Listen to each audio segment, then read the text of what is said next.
Vertner Electric Incorporated provides professional commercial electrical contractor services to Indianapolis and surrounding communities. Locally owned and operated for over 30 years, our knowledge and experience make us the perfect choice for all your commercial electrical contractor needs. Contact us today. Thanks to you.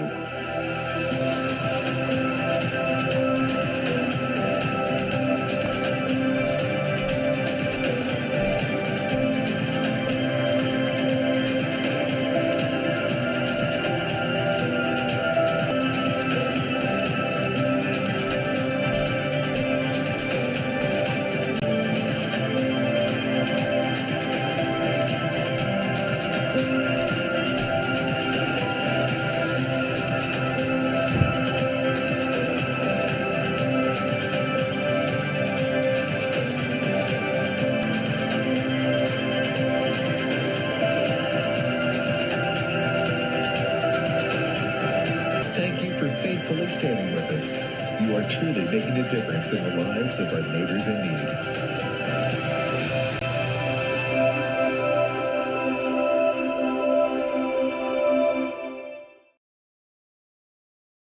Can't make it to the game? We've got your back.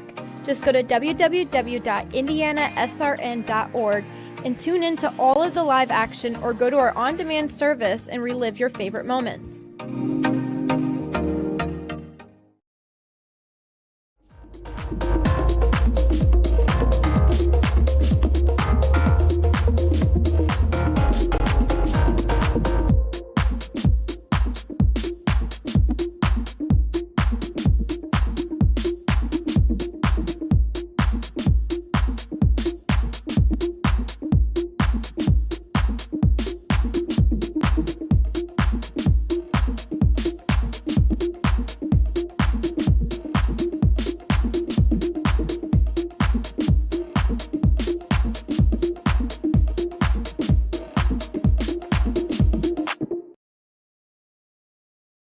Sports fans, welcome back to Game Time, to pure spirits, to pure sport. Welcome back to high school sports. Fans, I'm IHSA Commissioner Paul Knighty, and I just want to say, welcome back. This is Game Time. This is Indiana high school sports. This is your IHSAA.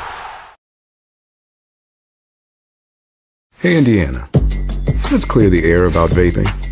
Glue, rat poison, paint. We all know these products contain poisons like formaldehyde, arsenic, and lead. And these are just a few of the chemicals you'll find in e-cigarette vapor. Let's clear the air, Indiana. Don't puff this stuff. Visit don'tpuffthisstuff.com to join the fight and spread the word.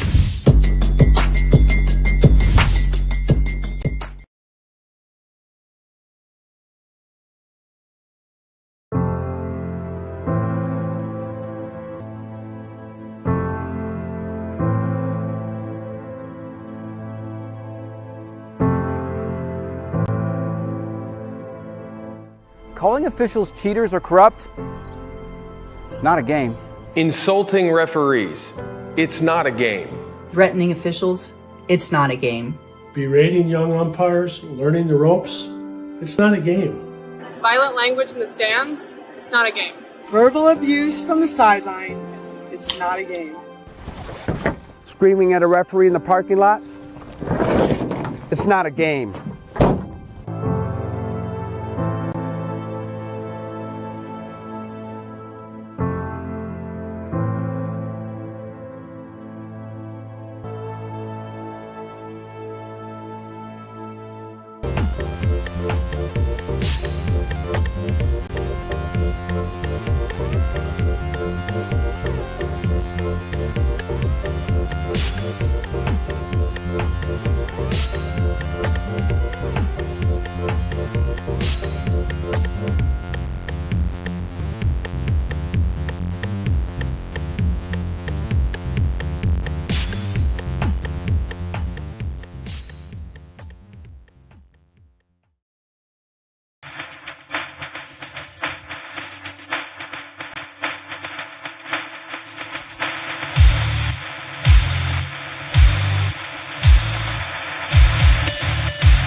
Welcome back to Hulbert Arena on the campus of the Rose-Hulman Institute of Technology. And welcome to the championship game of the Midwest Challenge as Illinois Wesleyan takes on the Washington University Bears. I'm Galen Clavio. Alongside Mike Petrie, we'll have the call of this championship game in just a second. But first, we'd like to recognize our game day sponsors. This broadcast sponsored by Morales Group, building better futures, one story at a time.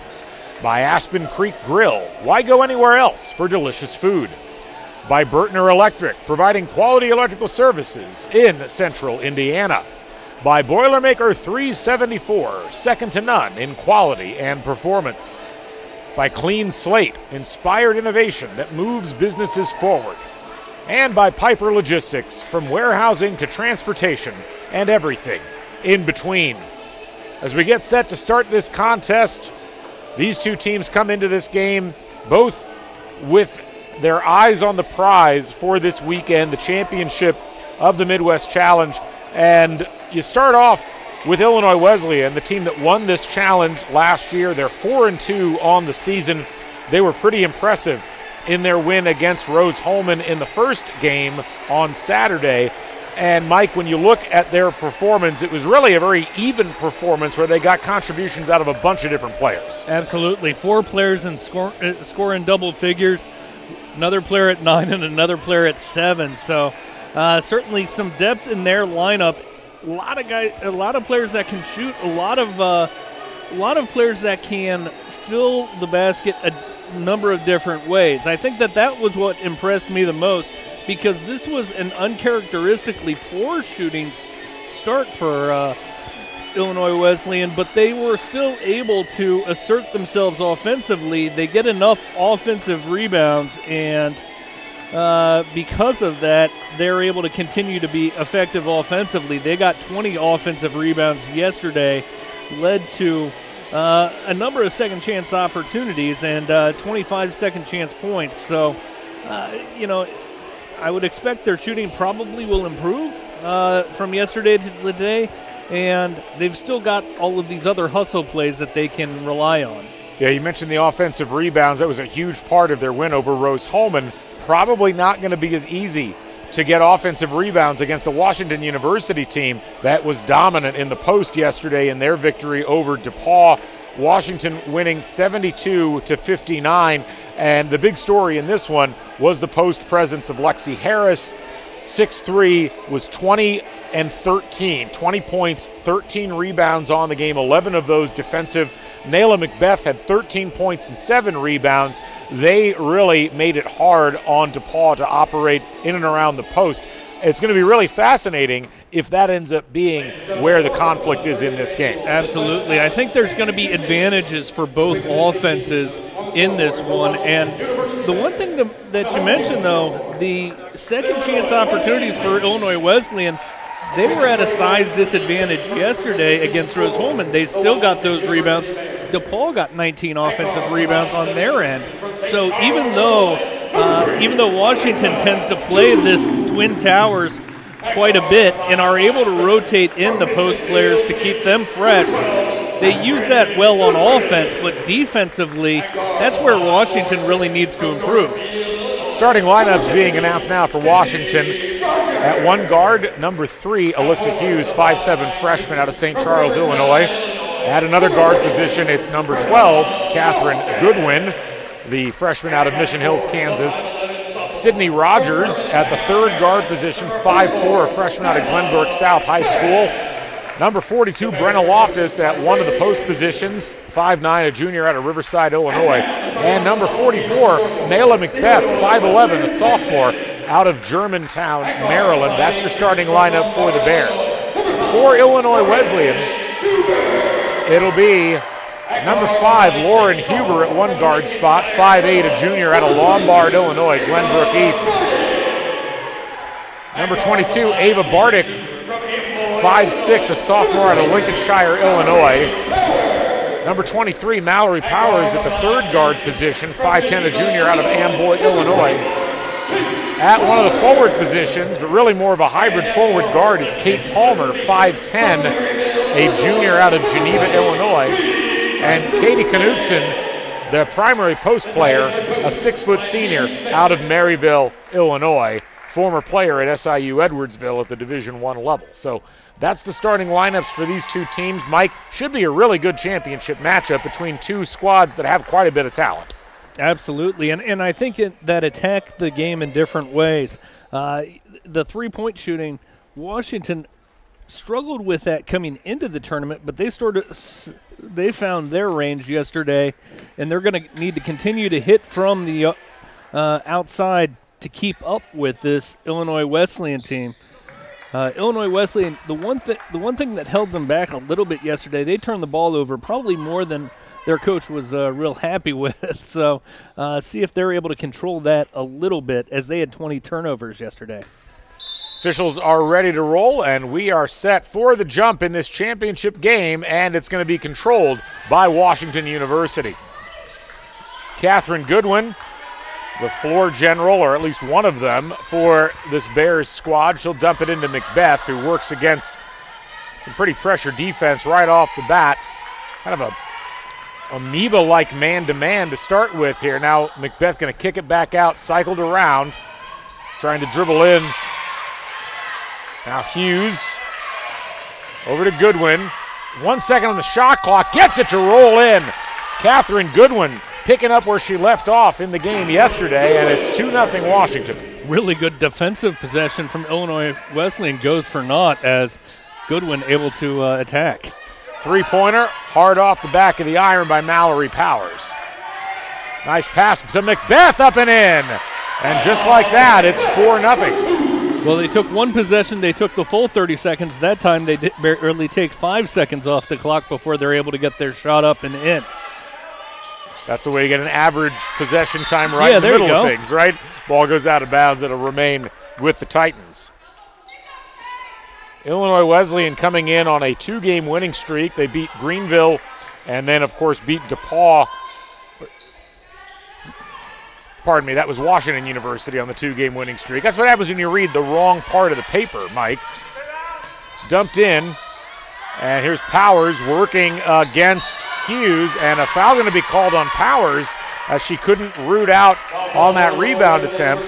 That was a great job on the box out by Alyssa Hughes. She stuck with her man and just rode her the whole way around until she got that foul call. She was not letting that player in. We've seen a big arc under the basket both times that shots have gone up, so good box outs from Washington so far.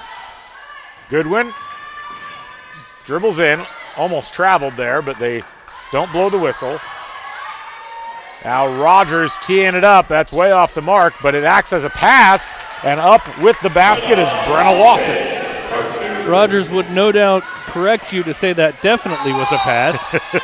Travel the other direction as Bardick got a little bit over her skis there, and it's 6-0. Washington with an early lead. Yeah, Washington doing everything you want offensively, getting the extra opportunities and taking advantage. Defensively, they have just locked in. Long range three from Hughes. That's off the mark. Gets her own rebound. Nice job following her shot. Short there. Another rebound. Kicks it out to Rogers. She'll on launch a three and can't get that to fall. Mallory Powers with the board, and she'll bring it down herself.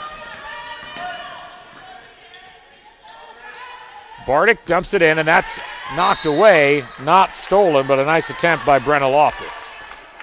In truth, Illinois Wesleyan's offense got off to a bit of a slow start yesterday. They were able to overcome it because defensively they were holding Rose Holman down. So far, Washington jumping out to the lead. Knutson going to do some work in the post and picks up the foul. Doesn't get the shot to fall, but that'll be the first foul whistled on Brenna Loftus. That will be in the act of shooting. So 2 shots coming. Katie Knutson, senior out of Collinsville High School, played at SIU Edwardsville for a little bit, but has found a home with the Titans.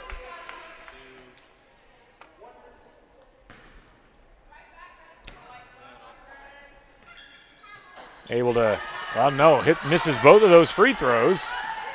So another empty possession for Illinois Wesleyan. I was going to say, putting her at the free throw line is troubling both ways for Illinois Wesleyan. She is much more of the rebounder than the scorer on this team. Post entry, Goodwin 3 in the corner, got it! Catherine Goodwin's got 5 early ones, and it's a 9-0 lead, and a timeout going to be called here by Illinois Wesleyan. Mia Smith, their head coach, not at all pleased with what she's seeing so far out of her team. No, and that's just missing out on the game plan. I mean, really, that was exactly what Washington wanted. Media timeout, so we'll take one ourselves early on here, 9-0. Washington University leads. We'll be right back on RHIT.TV.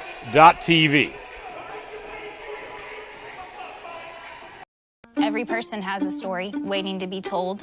Mr. Jack comes in every Monday. Yeah, that's right. One day I noticed his hat said he was a Korean War veteran. I asked him if he'd ever been to the Korean War Memorial. No, I never had a chance to go. That was the day I knew we had to do whatever it took to get him there. Manny made it happen. I got to go to Washington, D.C. to all the memorials. The World War II Memorial, Naval Memorial, Korean War Memorial. Took all kind of pictures and everything, and it was a good trip, too. I'm glad that I could be a part of Mr. Jack's story.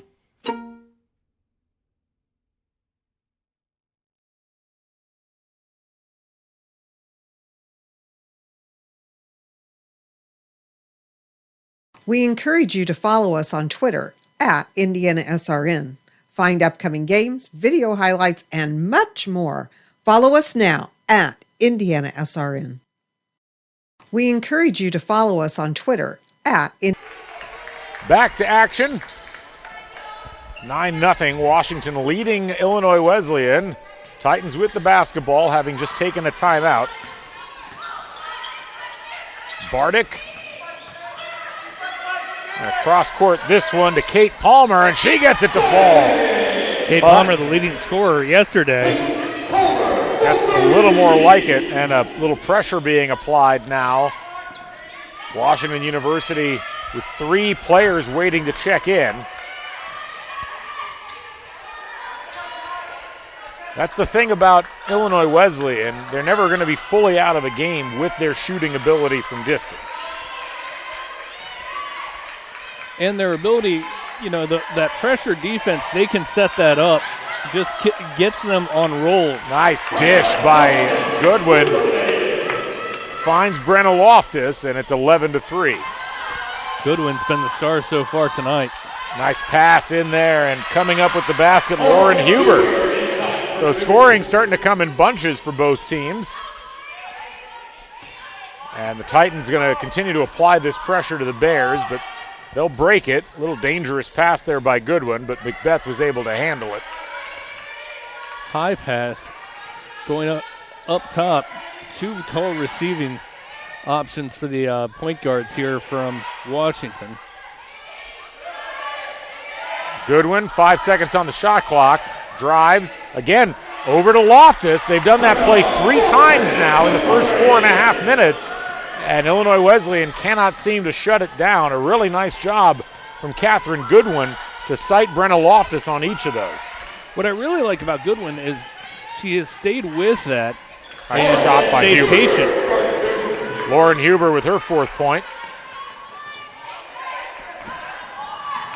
Seems like you're seeing a little bit tighter and a little more desperation from that Illinois Wesleyan press every time down. Goodwin shreds it again. And Catherine Goodwin's got 7. Bardick the other direction. That's affected, and the rebound picked up and put in by Mallory Powers.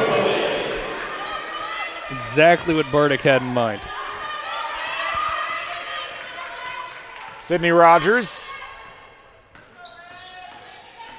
looks to penetrate. Now we'll hand it off. Goodwin into Macbeth, doubled, cross court. Rogers down to Loftus, working in the post.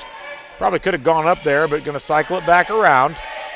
Macbeth now spins, puts the shot up, off target, and here come the Titans the other direction. Bardick lays it up, no, but a foul going to be whistled on Goodwin. On the offensive end, you mentioned that there was a shot that Loftus could have taken. That's the problem. You pass up a pretty good look, especially late in the shot clock, you're not going to get a better one, as time ticks down. Ava Bardick will step up to the line, trying to score her first point of the day, and cannot. Kind of frustrated with herself there at the free throw line, but she'll get another shot at it. Drains the second one. 5-point deficit now for the Titans.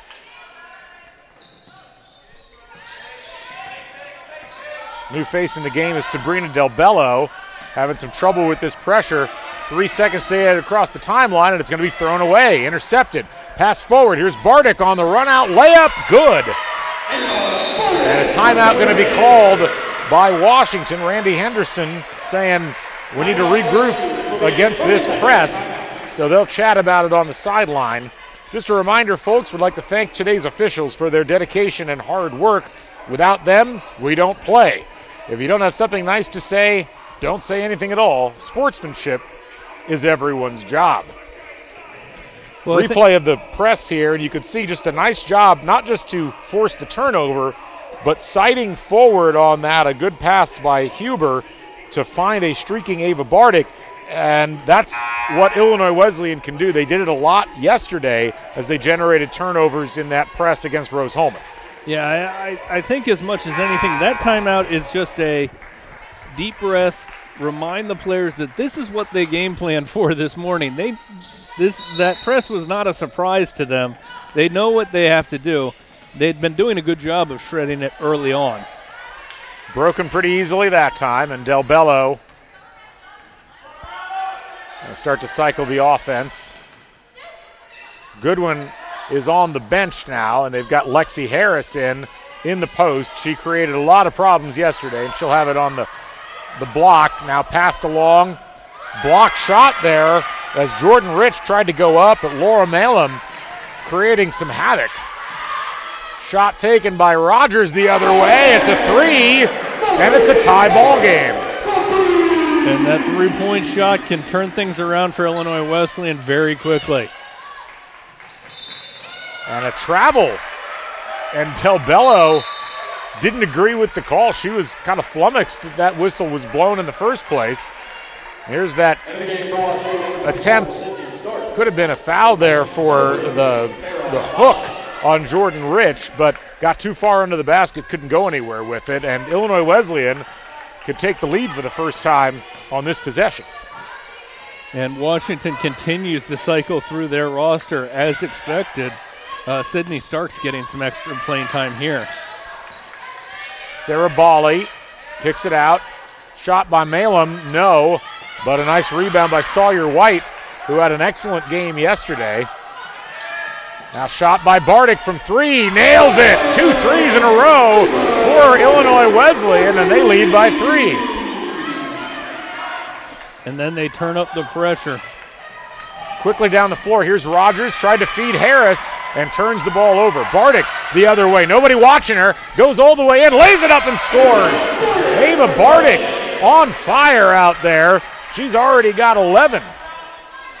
End-to-end action for Illinois Wesleyan. You've got to stop the dribble. 20-15. This game has flipped quickly, and there's a foul going to be called on Sawyer White as she hacked the arm of Lexi Harris. Three-pointer replay here. You can see Bardick just fires it immediately, no hesitation, knew exactly what she wanted to do. And you like that out of players, Mike. You like decisiveness from the perimeter. Absolutely. The ball movement for Illinois Wesleyan, even when the shots weren't falling yesterday, their ball movement is just tremendous. Some trouble on the inbound. Goodwin trapped on the baseline, but she dribbles out of it. Lively first quarter. Three-pointer from the corner. Starks can't get it to fall, but gets her own rebound, and a foul going to be called on the Titans.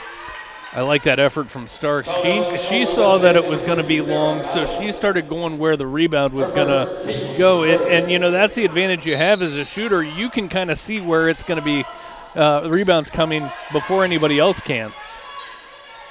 Del Bello to Harris, cross court, open. It's Rich for three. Can't get it to fall. Rebound pulled down by Laura Malum. Bali dribbles in, up, no, but a foul. Sydney Stark's going to pick that foul up, the freshman out of John Burroughs High School in St. Louis. Look at on the flip side, Jordan Rich, that three was so open, you almost wonder if that was, again, a player that Illinois Wesleyan feels comfortable with taking that. Bali hard on that free throw attempt.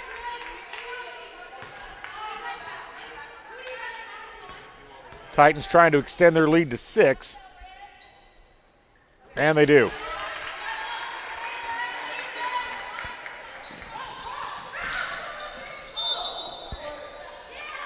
Foul going to be called, and they're going to whistle the Bears.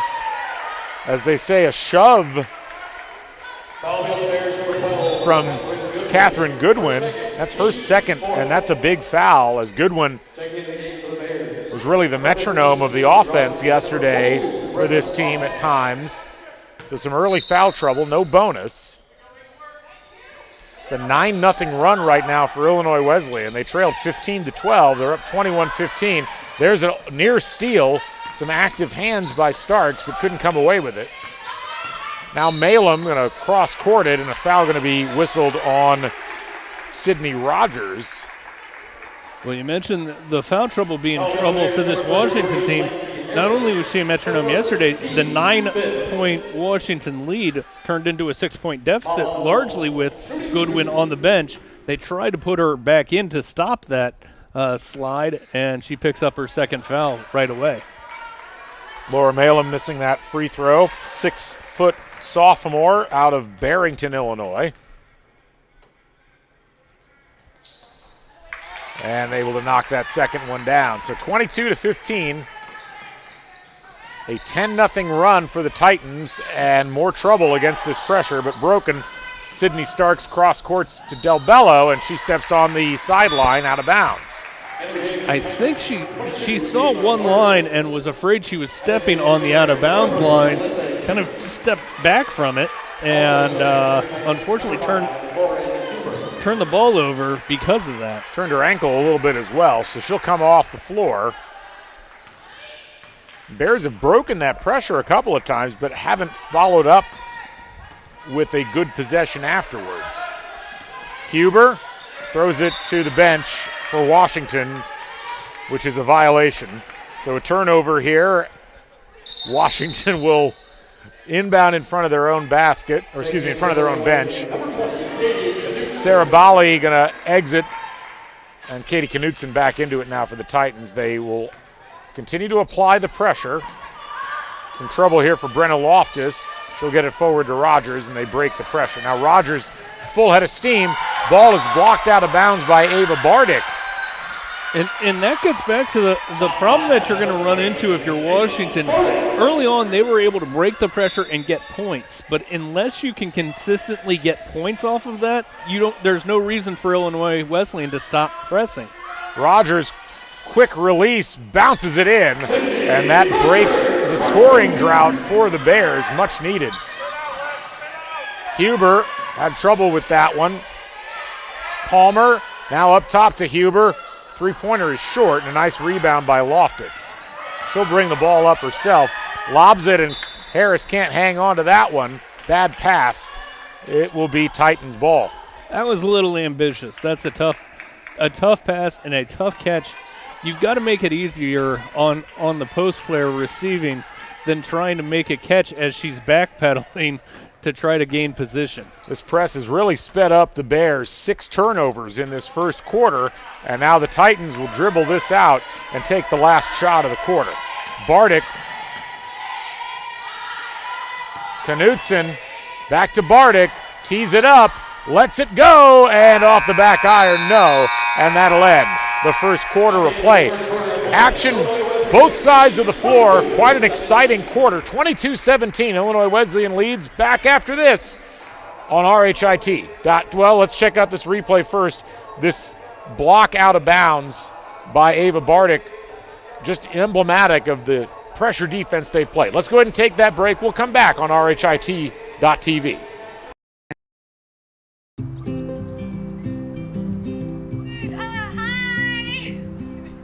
You're good at making big announcements.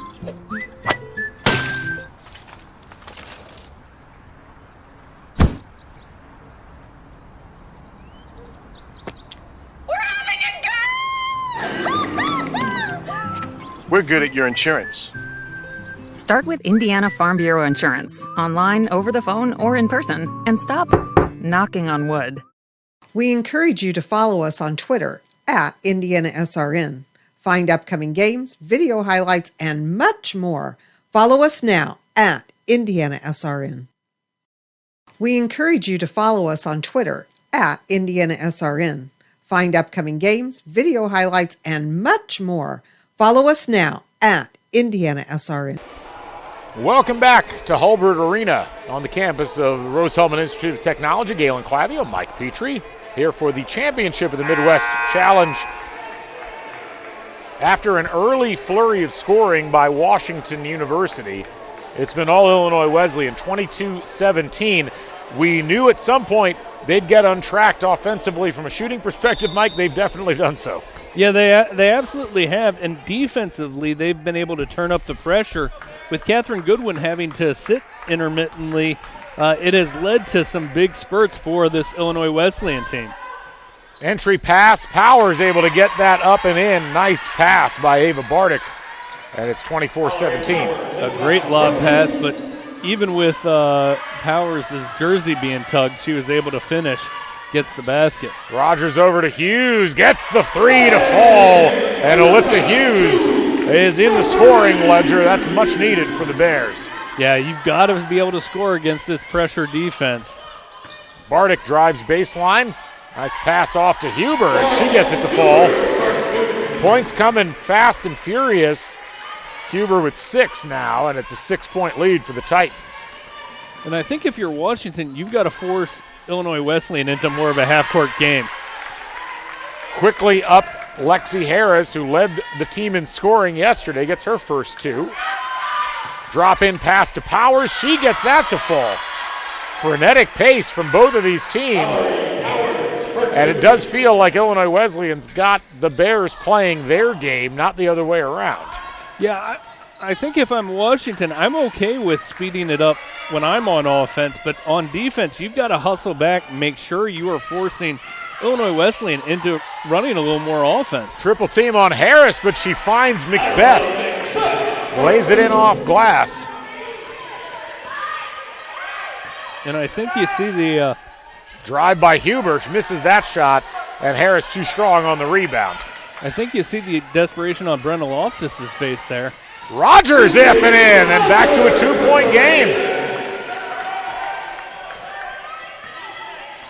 Bardick. Baseline drive. Here's Palmer up. Can't get the shot to fall, but they're going to whistle Alyssa Hughes on the foul. An interesting lineup adjustment that Washington has made. We talked yesterday, they were playing 1 post, 2 posts. Now they've really got their 3 towers all in the game at the same time. Brenna Loftus, Lexi Harris, and Nyla Macbeth. And I was going to say, as soon as I say that, I'm sure they'll take one out. No, you're still good, Mike, I promise. Knutson is going to come off the floor, though, as you could make an argument that the Titans are going smaller in reaction to that. Kate Palmer will have 2 free throws, knocks the first one down. She's got 4 so far on the night. Illinois Wesleyan, blistering pace shooting-wise, 61% so far. And as Palmer hits that second free throw, they're now only 5 for 10 from the charity stripe. Bears will break the pressure, and Macbeth almost traveled. Loftus cross court.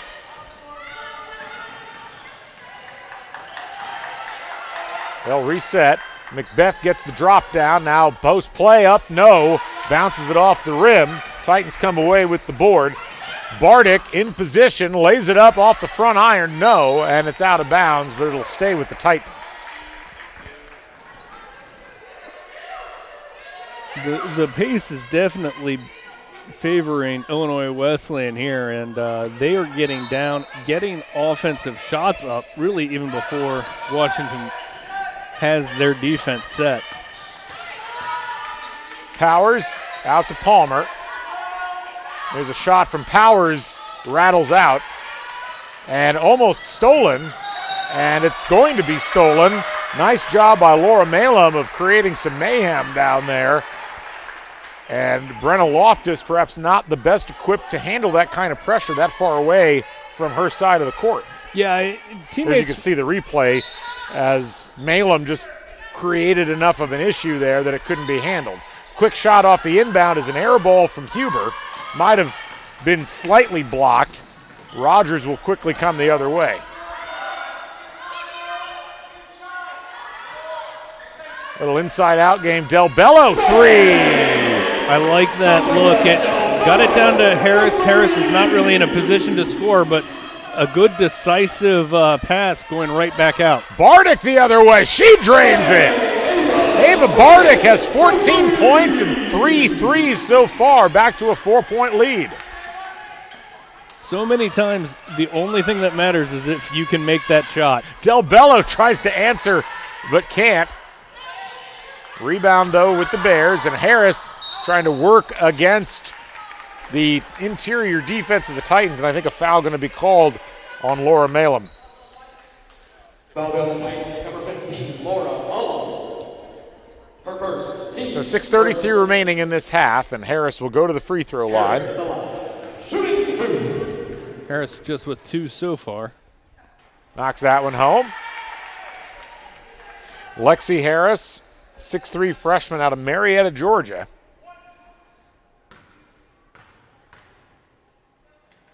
And she makes full use of her trip to the line.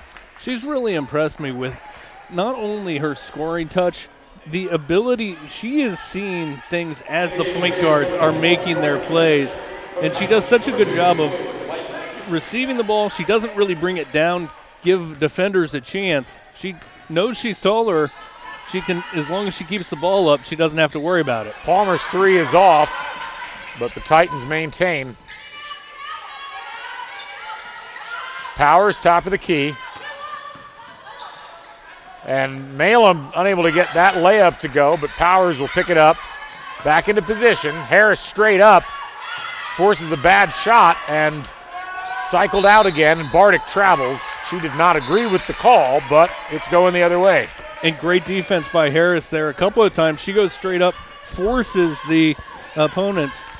Again, touch pass there. Yeah, that was that shot from Del Bello earlier on.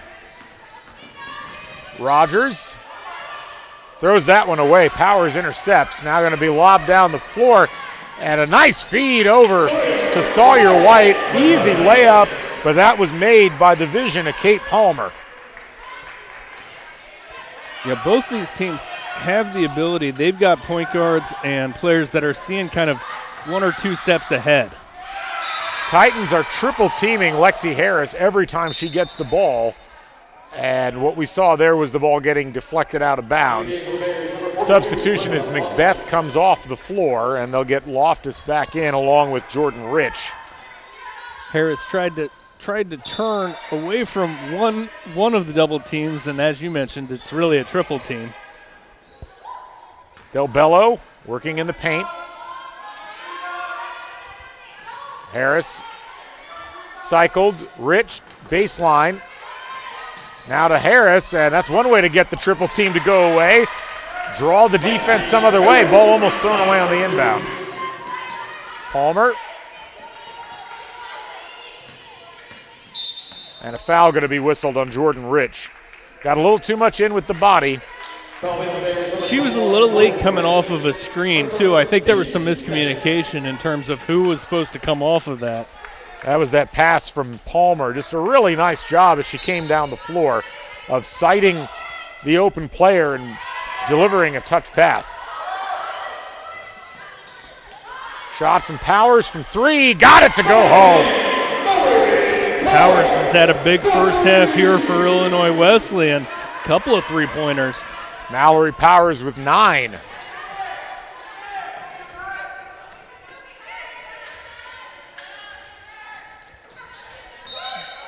Travel. Jordan Rich struggling there, and you can see this 3 from Powers.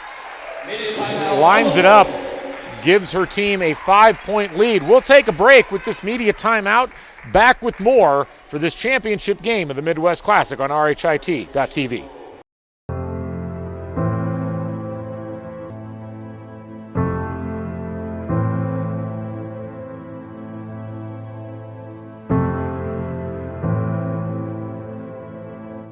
Calling officials cheaters or corrupt, it's not a game. Insulting referees, it's not a game. Threatening officials, it's not a game. Berating young umpires, learning the ropes, it's not a game. Violent language in the stands, it's not a game. Verbal abuse from the sideline, it's not a game. Screaming at a referee in the parking lot, it's not a game.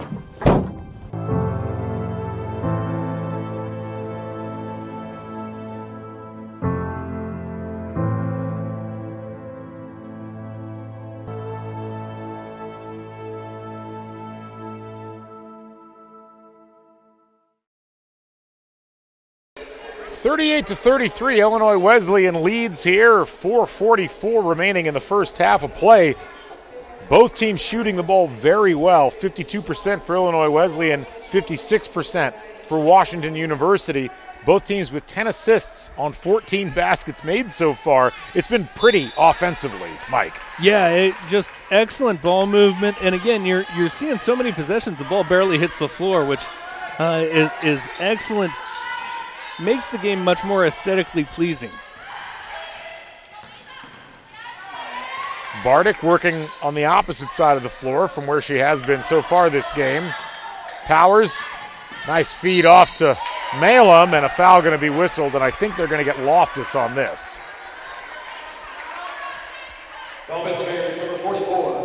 They'll actually call Macbeth on that foul. Third foul on the team, and the nice feed there, that was really nicely done. And a nice cut by Laura Malum as she came across on the baseline. And much as we saw on the other side, hard to defend that effectively when you've collapsed on the offensive player. Right, and again, it goes to show the depth in the lineups in terms of Laura Malum, not somebody who was a big scorer yesterday, has not been a focus of this offense, comes in for Katie Knutson mostly tonight, and yet she's making offensive plays that can lead to victory. Turnover. That's the 10th turnover for Washington, as they have really been bothered by this press.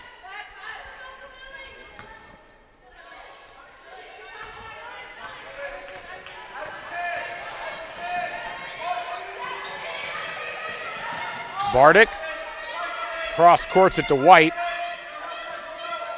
Back to Bardick. She'll launch from three. Nailed it. Ava Bardick, 17 points, just unconscious so far. Yeah, three three-pointers, and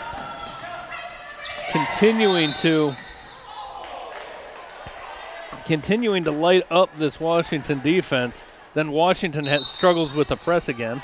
Foul was called on Kate Palmer, my apologies. Substitutions as Washington wants to get Lexi Harris back out on the floor. We haven't seen Catherine Goodwin due to those two fouls since a while ago, and it has definitely hurt what the Bears have tried to do offensively. Rogers for three, got it to go. Rogers, the first two threes that she took, she did not look particularly comfortable. That one, again, it looked like she took maybe a step back and looked a little more comfortable with it. Three the other way from Rogers, no, but a nice rebound by White, and lays it high off the glass and rattles it in. 7-point lead once again for the Titans. I think if you're Washington, part of you're just having to decide how much are you willing to let that deficit grow to before you put Goodwin back in. Sparks for three, way off the mark. Sawyer White cross courts it to Palmer, three-pointer on the way, and it's just off. Macbeth pulls it out of there. Those missed shots are huge for the Bears, as it means the Titans can't set the press up. Macbeth kicks it out. Sparks again from three, way off again. And now Hughes going to fire from three, and she can't get it to go either. Sparks, though, comes in, generates the jump ball, and the ball will remain on the Bears side. Absolutely. Good hustle by Sparks, but now, as much as for roughly 2.5 games, we've talked about 3.5 games that we've talked about wanting teams to shoot the three more. Those last 2 attempts from Washington, a little early and unnecessary. Harris couldn't get the ball down on the inbound, and she commits a foul on the turnover. So the double whammy for Lexi Harris. That's her second foul. She'll have to be careful. 2:29 left. Let's see if they sub her out. Looks like they will. With a 7-point lead, no need to risk further foul trouble for Lexi Harris. So Amelia Rosen comes into the contest. And Katie Knutson back into things here for Illinois Wesleyan.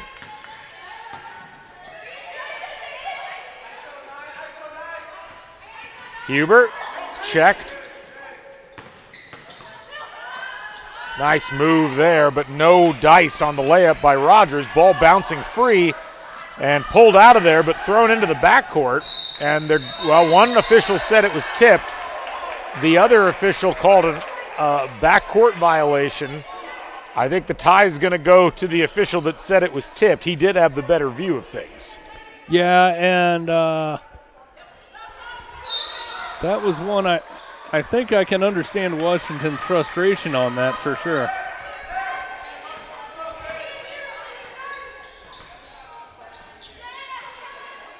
Titans directing the flow of the offense. Under 2 minutes in this first half of play. Dangerous pass to Knutson, and the shot clock goes off. Bardick probably should have just done something with it herself out there, but a turnover, an unforced error there for the Titans. Well, after we talked so much about the good ball movement and getting to move, getting the ball into areas where the receiver's able to score almost immediately, that was a possession. Not a lot of that happened. Rogers. Cross court. Now Macbeth down low, collapsed on, tried to feed the pass across to Rosen. 7 seconds on the shot clock. Rogers step back three, rattles out. Nice rebound by Macbeth. Macbeth jumped up, stayed in the air as her opponent just slowly sank down, and Macbeth able to keep up, jumped a little higher, able to stay and grab that rebound. Feed into the post. Powers, nice feed to Knutson, and she gets on the board. First points for Katie Knutson. Back to a 7-point margin. Bears can go 2 for 1 here if they hurry. Rogers going to fire a three from straight away. No, that's not the 2 for 1 that you're looking for, but it's turned over as Sawyer White had that thrown behind her. And now 35 seconds. Here's if the you run a play for it. Yeah. Replay there on that Knutson layup, and Katie Knutson is normally a pretty big part of this overall setup offensively, finally getting on the board. So now about a 5, maybe 4-second differential between shot clock and game clock, and the Bears look content to wind as much time as they can, get to halftime and reset. I think if you're going to play this way, you've got to get a basket here, though. Sydney Rogers will get things going. Looking in, can't find anything. Now thrown into the corner, fired out to Macbeth, fires a three, no. Rebound knocked away. Coming down, here's Bardick, won't get the shot off, and that'll end the first half of play. Well, a sprightly half to say the least. Both teams with some good things to show for it, but ultimately Illinois Wesleyan shooting more than the Bears can overcome. They lead 45-38. We're going to take a break. We'll come back with analysis from the first half and the statistics, and we'll bring you the second half of coverage. Along with Mike Petrie, I'm Galen Clavio. This is RHIT.TV. Your hauling or moving project has arrived, and College Hunks Hauling, Junk, and Moving has you covered. Honest. Uniformed. Nice. Knowledgeable. Service. College hunks hauling junk and moving. Can't get to a computer? Then we've got you covered. Just go to the IndianaSRN app and stay up to date with all of your favorite teams. You can watch live coverage or relive the experience with our on-demand service.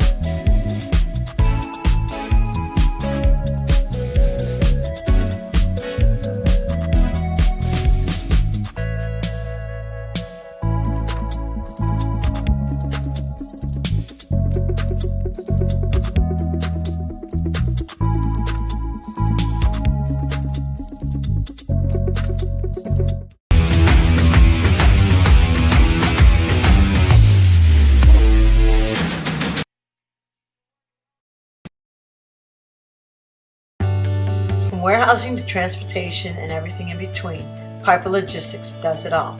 Centrally located, Piper Logistics has 2 warehouses in Indianapolis and a warehouse in Cincinnati, Ohio. Piper Logistics houses over 1 million square feet.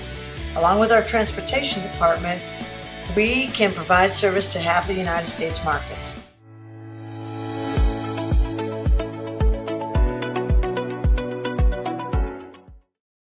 We encourage you to subscribe to our YouTube channel, IndianaSRN. Hit the bell to get notifications for upcoming games and more. Watch as many games as you want, as many times as you want.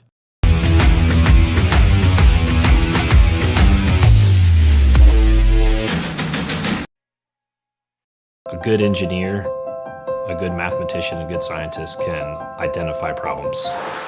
But in order to be a great scientist or engineer, you've got to have curiosity and you've got to have creativity, and that's what's going to set you apart. You can't teach curiosity. You just need to encourage your students to be curious. Curious in anything that they do. Curious so that it brings out the innovations, the new ideas. Since we're doing things so quickly, a lot of times we know that we need help. So our professors all know us by name. Basically, everybody knows everybody here. That one-on-one personal connection you're getting with the faculty, you don't get that a lot of places. We're not just saying, here, go do this hard project. We are right there with them. We work with them. The faculty are there for you.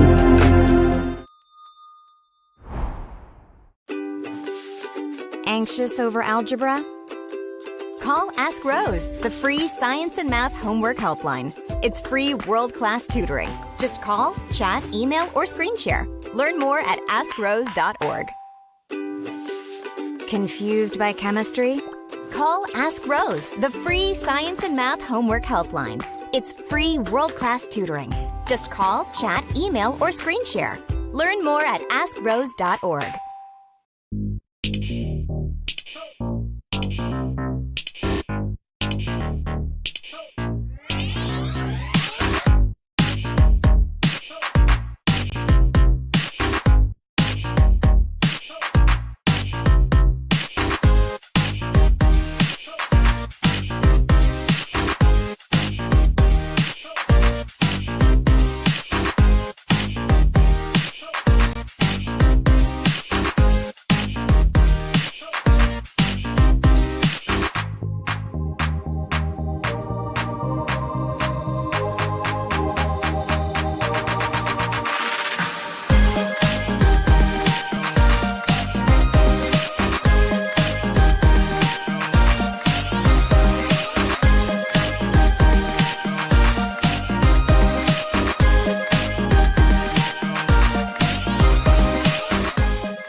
An active athlete looking for enhanced performance, comfort, and recovery? Then Skins is the perfect choice for you. Our revolutionary sports compression product provides better oxygen flow in your muscles, helps reduce fatigue and pain from intense physical activity, allowing athletes to push their boundaries and perform better. Skins helps keep everything, including you, on track. So don't wait any longer. Get your Skins now and experience unbeatable performance. Take your game to the next level with Skins. They say nice guys don't finish first. So maybe it's time to reconsider what it means to be first. It's about being your best, but knowing you can be even better. It's being present, but respectful of history. You sure you want to make that move? It's donating something more valuable than money. It's believing in yourself and something bigger. It's coming from different families, but treating each other like brothers. It's not just being a man, it's being a Mason.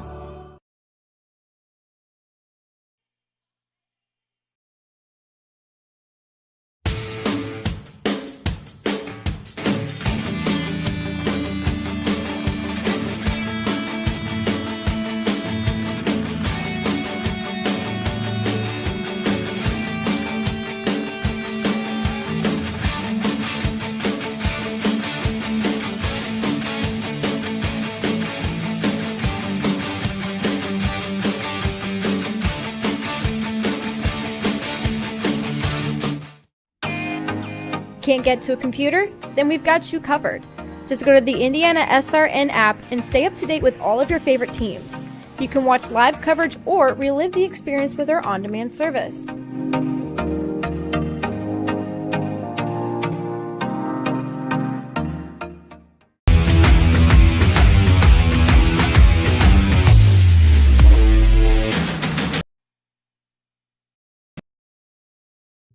At Morales Group Staffing, we are all about building better futures. And during these times, we are working hard to put people to work. We are now hiring for hundreds of jobs with pay up to $17 an hour. Visit our website at moralesgroup.net or text JOBS, JOBS, to 317-472-7600 to apply now and get hired today.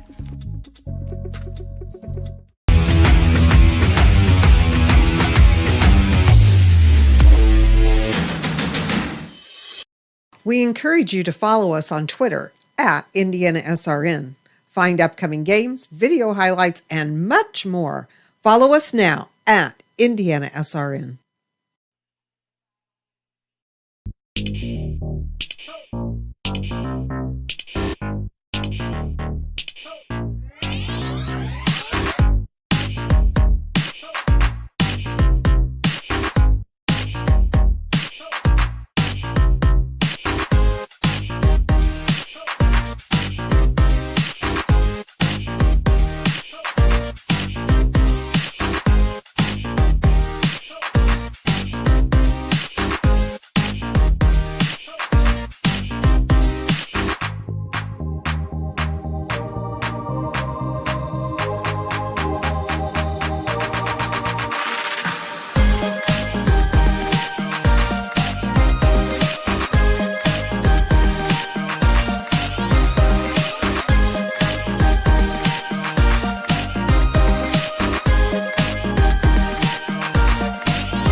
Anxious over algebra?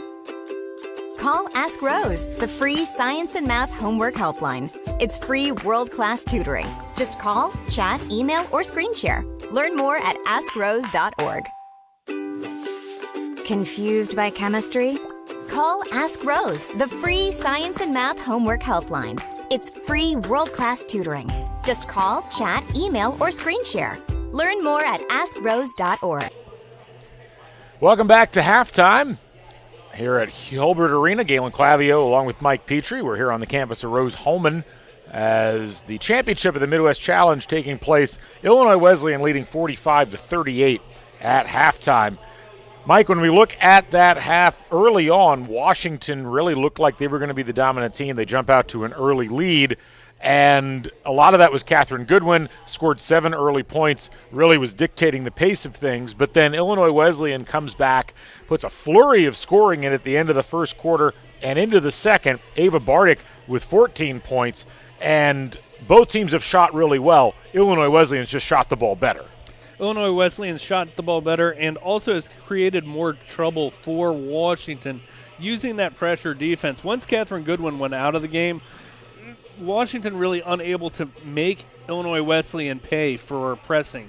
There's a difference between when you break a press, you've still got to score against it and impose a cost against the team that is pressing, or they're going to keep at that, and they were able to create just enough points to make that worth their while so far. I think if I'm Washington, I feel fairly good because you come out of that first half. Ava Bardick, who was not one of their leading scorers yesterday, Mallory Powers, who is not a leading scorer, they have scored a combined 26 points between the two of them, and you're still in this game. But on the flip side, you've just got to be able to, one, get out on three-point shooters a little bit better. 6 of 15 for Illinois Wesleyan in that first half. And in the second part is you've got to be able to break that pressure and have it lead to scores. Washington has really been bothered by this press. They committed 12 turnovers for the entire game yesterday. They've committed 11 in this first half. That's got to change. Some of that's going to be getting Catherine Goodwin back in the game. She had the 2 fouls early, I think, for just security purposes. They didn't want a situation where she could pick up a third, but they're going to need her on the floor to help bring the ball up. As far as the rest of the situation with Washington, they've had really balanced scoring. Catherine Goodwin with 7 points. Sydney Rogers also with 7 points. Brenna Loftus with 6 points. Nayla Macbeth with 6 points. And Lexi Harris with 6 points. So some pretty balanced scoring across the board. You look at their overall numbers, 48.5% from the field, 4 for 16 from 3, which isn't great, but still, you like the 4 made threes.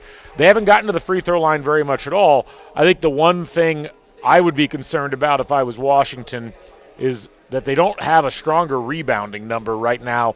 It's pretty even, 18 to 16 in rebounds. Looking at the individual statistics for Illinois Wesleyan, Ava Bardick, as we mentioned, 14 points, 5 for 7 from the field, 3 for 4 from 3, and she's got 5 assists to go along with those numbers. Mallory Powers, 12 points on 5 for 10 shooting, and then Lauren Huber with 6 points overall. So as you go into this second half, any other keys that you're looking at for either of these teams? Well, I think one thing that'll be interesting is how Washington utilizes their 3 big post players. They've got a height advantage.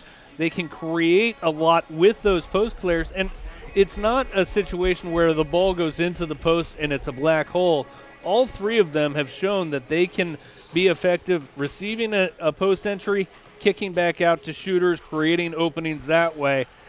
So I think it'll be a delicate balancing act for them to how much do you play them all 3 together. They were pretty effective. There are some risks you take with that, but if you the more you can do that, the better off they're going to be. We'll take a break and come back with the second half of play. 45-38, Titans lead the Bears. Back after this. Since we're doing things so quickly, a lot of times we know that we need help. So our professors all know us by name. Basically, everybody knows everybody here. That one-on-one personal connection you're getting with the faculty, you don't get that a lot of places. We are not just saying, here, go do this hard project. We are right there with them. We work with them. The faculty are there for you. Welcome back as we wind down this halftime clock and get ready to start the second half of play. Illinois Wesleyan leading 45-38. Well, folks, just a reminder that if you're looking for great food for breakfast or lunch, check out Tam's Sweet and Savory Cafe. They also specialize in baked goods and daily specials available. They're open Wednesday through Sunday from 8 to 2. That's Tam's Sweet and Savory Cafe, located at 6427 Oaklandon Road in Indianapolis. Also a reminder that Boilermaker Local 374 can offer you a career as an iron shipbuilder, blacksmith, or general helper. For more information, contact the International Brotherhood of Boilermakers at 219-845-1065. Back on the floor, both teams will bring their starting lineups back out there again. And we'll see the Titans triggering the inbound. Ava Bardick going to bring this across and get things rolling. I think one thing to watch is how well Catherine Goodwin is able to play offensively and defensively, getting back into the flow. Decisive move by Macbeth. Everything but the finish. Got bothered by the contact from Huber and loses it out of bounds. So another turnover for the Bears. It's one way to beat the press, but you've got to be able to finish with it. Swing across. Shot by Bardick, and that one rattles out. Picked up by Powers. She'll launch a three. Can't get that to go, and there's Goodwin, and she will headman this forward. Dribbling in and blocked out of bounds. Kate Palmer knocks it out as Alyssa Hughes had the layup, but a good job by Palmer to recover on defense. Tremendous defensive presence there, and she was just lurking that entire time. Macbeth. Rogers cross courts it. Here's a drop into Macbeth. She'll spin, puts it up, no, but a foul going to be called. And looks like they nailed Lauren Huber on that foul. Again, I just really marvel at the basketball IQ of these post players from Washington. They know what they're going to do with the ball as it's coming to them. They don't have to receive it and then think about anything. It's just they know what they want to, where they want to go. I think you can say the same for the perimeter players for Illinois Wesleyan. It's been probably the most enjoyable part of these two teams for these 2 days is how decisive their offensive players are. Both free throws hit by Macbeth. Quickly the other way, here are the Titans. Huber, shot off. Powers, good job fighting for that rebound, and a foul going to be called, and I think they got Alyssa Hughes on that one. Here's that block as Kate Palmer came down, and at that point, I think if you're Hughes, maybe you stop, you double clutch, try to get the player up in the air. Yeah, because she definitely knew that Palmer was back there. I think she just ran out of ideas on where she was going to ditch her. Huber, baseline J, up and good, rattles it home. Huber with 8 points. And Goodwin going to bring it up. Goodwin really didn't face much of the press and almost loses it out of bounds, does lose it out of bounds. Another turnover. That's 2 early ones for the Bears. Yeah, and 2 kind of uncharacteristic ones. That one was at least against the pressure, but she looked like she was about to have it beat. Powers going to drop this into Knutson, knocked out by Macbeth.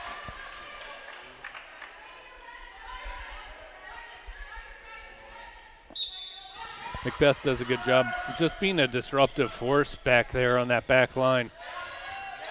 Palmer maneuvers around the screen. Here's Bardick for 3, nailed it. That's 4 threes for Ava Bardick. 17 points on the day, and it's a 10-point lead for Illinois Wesleyan, their largest of the day. Here's Goodwin quickly. We'll kick it out to Rogers. Stops. Cycles. Macbeth.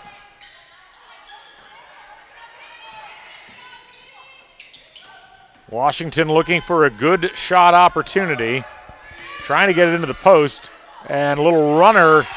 No good there from Macbeth.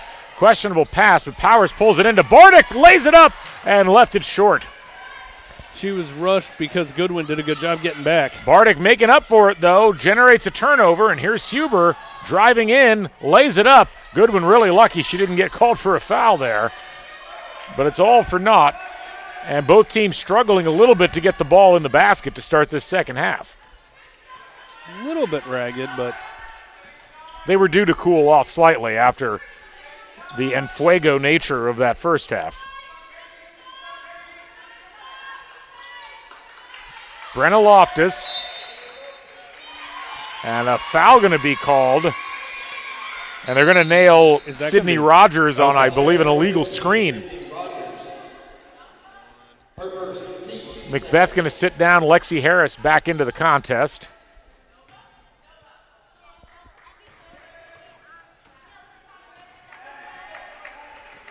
Bears are in danger of letting this one get out of hand as Illinois Wesleyan still shooting from outside, but there's a travel on Lauren Huber.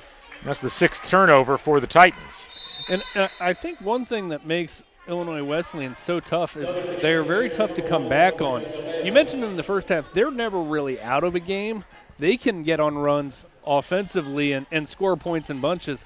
They're kind of difficult to get a big run of points because of their pressure defense and just because they've got so effective offensively. Out of bounds on Lexi Harris. They say she stepped on the end line. Well, the problem Washington's going to have at this point is they're so post-dependent right now from a scoring perspective. It's hard to match 3s against 2s, or 2s against 3s as the case may be. Huber.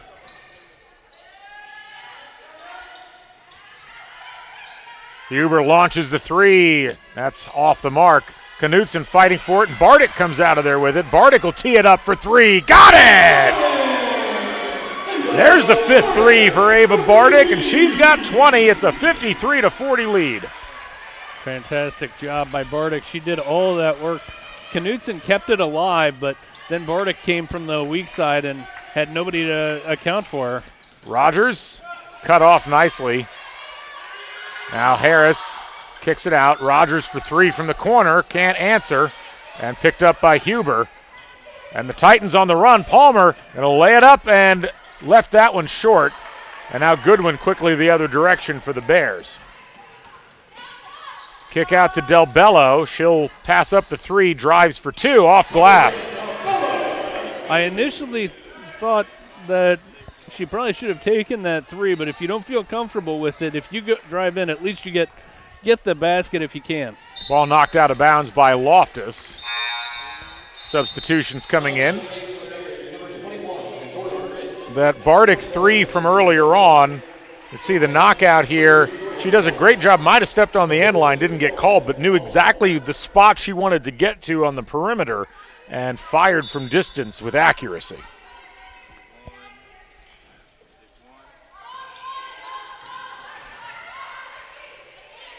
Titans with their second unit in now is Sawyer White over in the corner, and Malem unable to get that to go, and the ball will roll out of bounds, and they'll say it's Washington University basketball.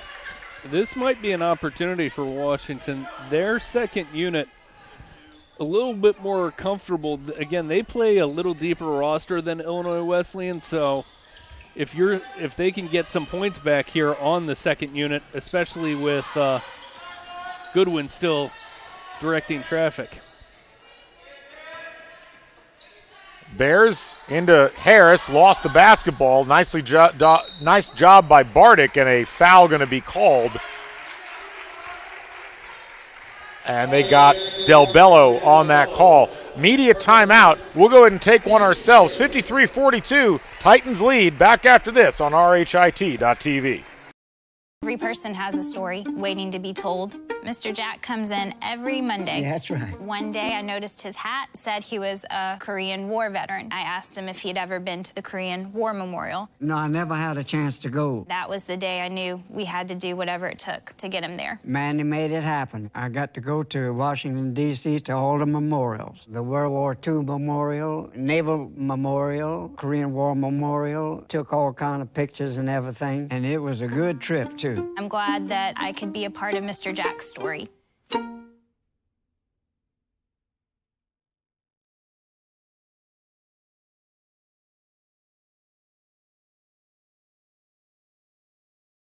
We encourage you to follow us on Twitter at IndianaSRN.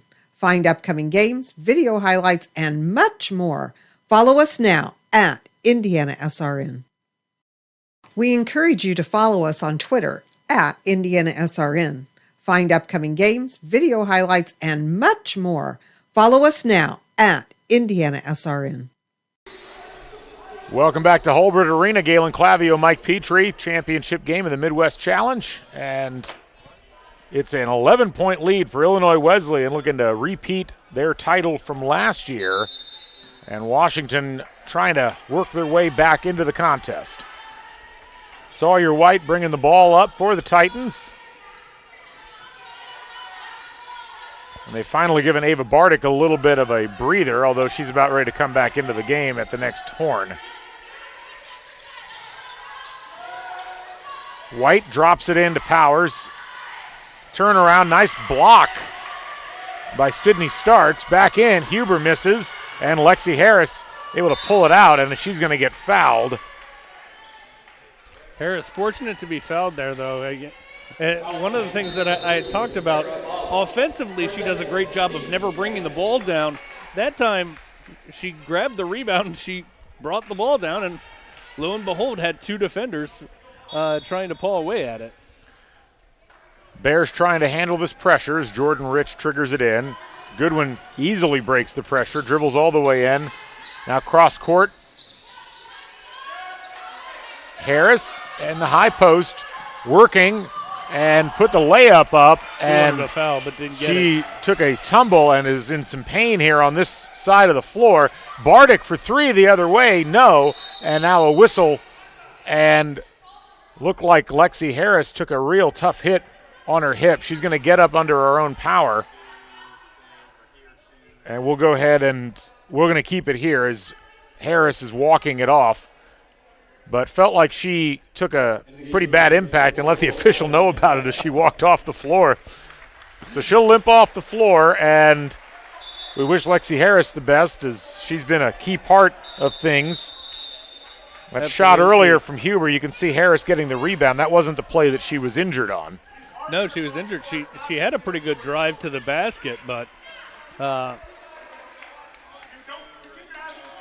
we got officials and fans getting into it, and now one official is stopping the game momentarily, and I believe they're moving to remove the fan that's in front of us here after he was having an unpleasant exchange with the official that did not make the call on that earlier play. So they're apparently going to wait until this is taken care of. 53-42 the score, 3:55 remaining. Illinois Wesleyan has shot poorly in this half, but they have managed to make some hay from the three-point line. 8 for 22 from three. Their percentages have dropped to 41.7% in this game. Washington University shooting 44.7%, but really struggling from long distance. 17 turnovers, though, the big story for the Bears. So now Catherine Goodwin trying to break this press. They do get it across. Del Bello is trapped and almost throws it away. Layup out. Macbeth back up and gets it. It was a really nice job by Sydney Starks to keep things moving there, and Nayla Macbeth grabs it out of the air. Yeah, it was because the pass went through Macbeth's hands. Starks grabbed it, got the layup up onto the rim, and that's where Washington University goes to work, really. Bardick travels. That looked like a really nice drive by Bardick. I didn't quite see the travel. She didn't either. But for naught, and a seventh turnover for the Titans, a 9-point lead now for Illinois Wesleyan. And now is where Washington needs to make their move. Yeah, we just saw that replay there. I didn't see the travel on that, but we maybe had a different angle. Macbeth. Out to Goodwin. Goodwin facing a pretty aggressive closeout man there. Now here's Macbeth, turnaround Jay. She gets it to fall. 4 in a row for Nayla Macbeth. She's got 12, leading the Bears, and it's back down to a 7-point deficit. It's just such a weapon that all those post players for Washington, they can all score in different ways. Ava Bardick. And Ava Bardick now showing she can score in some different ways as well. 20 points for Ava Bardick, and a timeout going to be called by Illinois Wesleyan as they will reset. We'll keep it here. Folks, just a reminder that the Morales Group is building better futures one story at a time. They have locations in Indianapolis, Zionsville, Anderson, Columbus, and Lafayette. For more information, give them a call at 317-472-7600. And they're going to call immediate timeout, so we'll go ahead and take one ourselves. Back after this 9-point lead for the Titans. Your hauling or moving project has arrived, and College Hunks Hauling, Junk, and Moving has you covered. Honest. Uniformed. Nice. Knowledgeable. Service. College Hunks Hauling, Junk, and Moving. Can't get to a computer? Then we've got you covered. Just go to the IndianaSRN app and stay up to date with all of your favorite teams. You can watch live coverage or relive the experience with our on-demand service.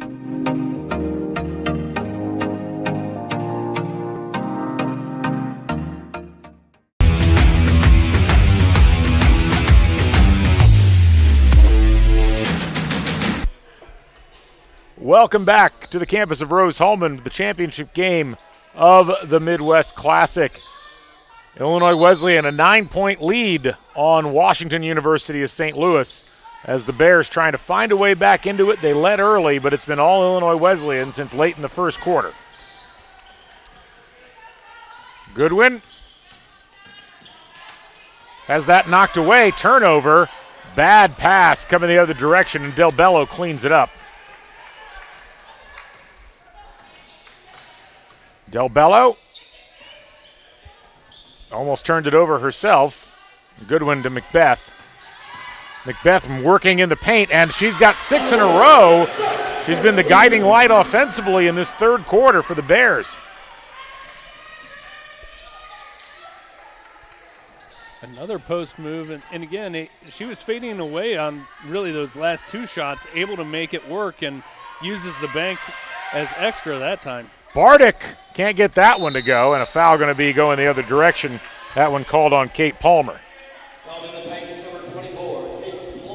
Illinois Wesleyan, every time they've got a chance to really push it back out or truly seize control of the game, they've had some trouble, some turnovers, some fouls, some ill-advised play. So Washington University hanging around still in this one as they break this press.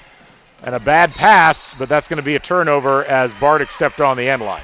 Right. If you're going to make a bad pass, that might be the only place where it's acceptable because Bardick grabbed the ball and then probably traveled and stepped on the end line. So you get the ball back anyway. Lexi Harris going to come back in.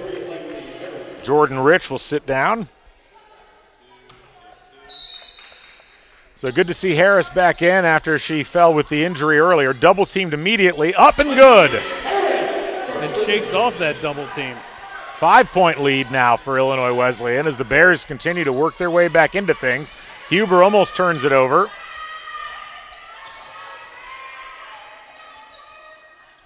Now Knutson to Bali, comes around, and an offensive foul. And that is going to be whistled on Katie Knutson. And both teams having some questions with the officiating here, but 4 fouls now on Illinois Wesleyan in this quarter. So one more, and we'll see Washington in the bonus. Rogers and Macbeth going to two-player this one up the court. Almost turned over. And now Harris in position. She'll drive in, and it's a 3-point game. Lexi Harris, her 10th point. Gave me a little bit of a nervous tick there when she started dribbling, but she was able to make that work. Oh, and Harris recovers and blocks into a jump ball. It'll be Washington basketball. That was a really nice play by Lexi Harris. Got faked out on the shot fake by Knutson, but recovered nicely. And again, I think everybody a little surprised by the officiating. Lexi Harris heard the whistle, immediately signaled, yeah, that's on me. They all lined up as if the ball was going to be inbounded, and then they decided, no, this is going to Washington. Bears can go 2 for 1 here. About 28 seconds differential on the shot clock and the game clock. Here's Harris. She'll kick it out to Sparks. Nails the 3. Sydney Starks ties it up at 55, and the Bears have come all the way back. Bardick dribbled into trouble, and a foul going to be whistled on Nayla Macbeth. So Macbeth only her second foul, and this will not even completely reset the shot clock down to 0, as it'll set it at 20. So about 7-second differential between the game clock and the shot clock. Powers will trigger the inbound. Knutson working on Harris, and she is tripped up by Harris. That was a play and kind of an unlucky break for Harris, because I think if she just bumps Knutson and Knutson is able to pass the ball off, there's no foul. But she bumped Knutson, just kind of caught her off balance, and then gets a foul because Knutson went to the ground. Third personal on Lexi Harris, so she'll sit down. Lauren Malum back into the contest. Knutson 0 for 2 from the charity stripe thus far, and now 0 for 3. She'll have one more shot, and we'll probably see Washington just dribble it down for the final shot regardless. Missing, and a foul going to be called, as I think Knutson jumping in there, that's indeed who they call it on. So Knutson picks up her second foul, and that's going to send Lauren Huber going to come back in now. Sabrina Del Bello going to have free throws here and can give the Bears the lead improbably enough. Yeah, we had talked about how hard it is to go on a run against this Illinois Wesleyan team, but it's been a progressively big defensive effort from Washington the second half of this third quarter. And the shooting's really gone away for Illinois Wesleyan as a result. And they've really cut down on the turnovers, which has helped quite a bit. Del Bello hits that first free throw, and she'll knock home the second, and it's a 2-point lead for Washington. Well, that's why so many times it's kind of a progressive effort from Illinois Wesleyan, because they make shots, they can set up their press, it gets progressively worse. If they miss shots, they don't get to set up that pressure, you don't get the turnovers. Bardick kicks it out to Palmer. She can't hit the 3. Rebound. And Washington University not going to get a shot off here before the horn sounds. But they will be happy with how that quarter ended. A 57-55 lead for the Bears. We're going to take a break and come back with the final frame here on RHIT.TV.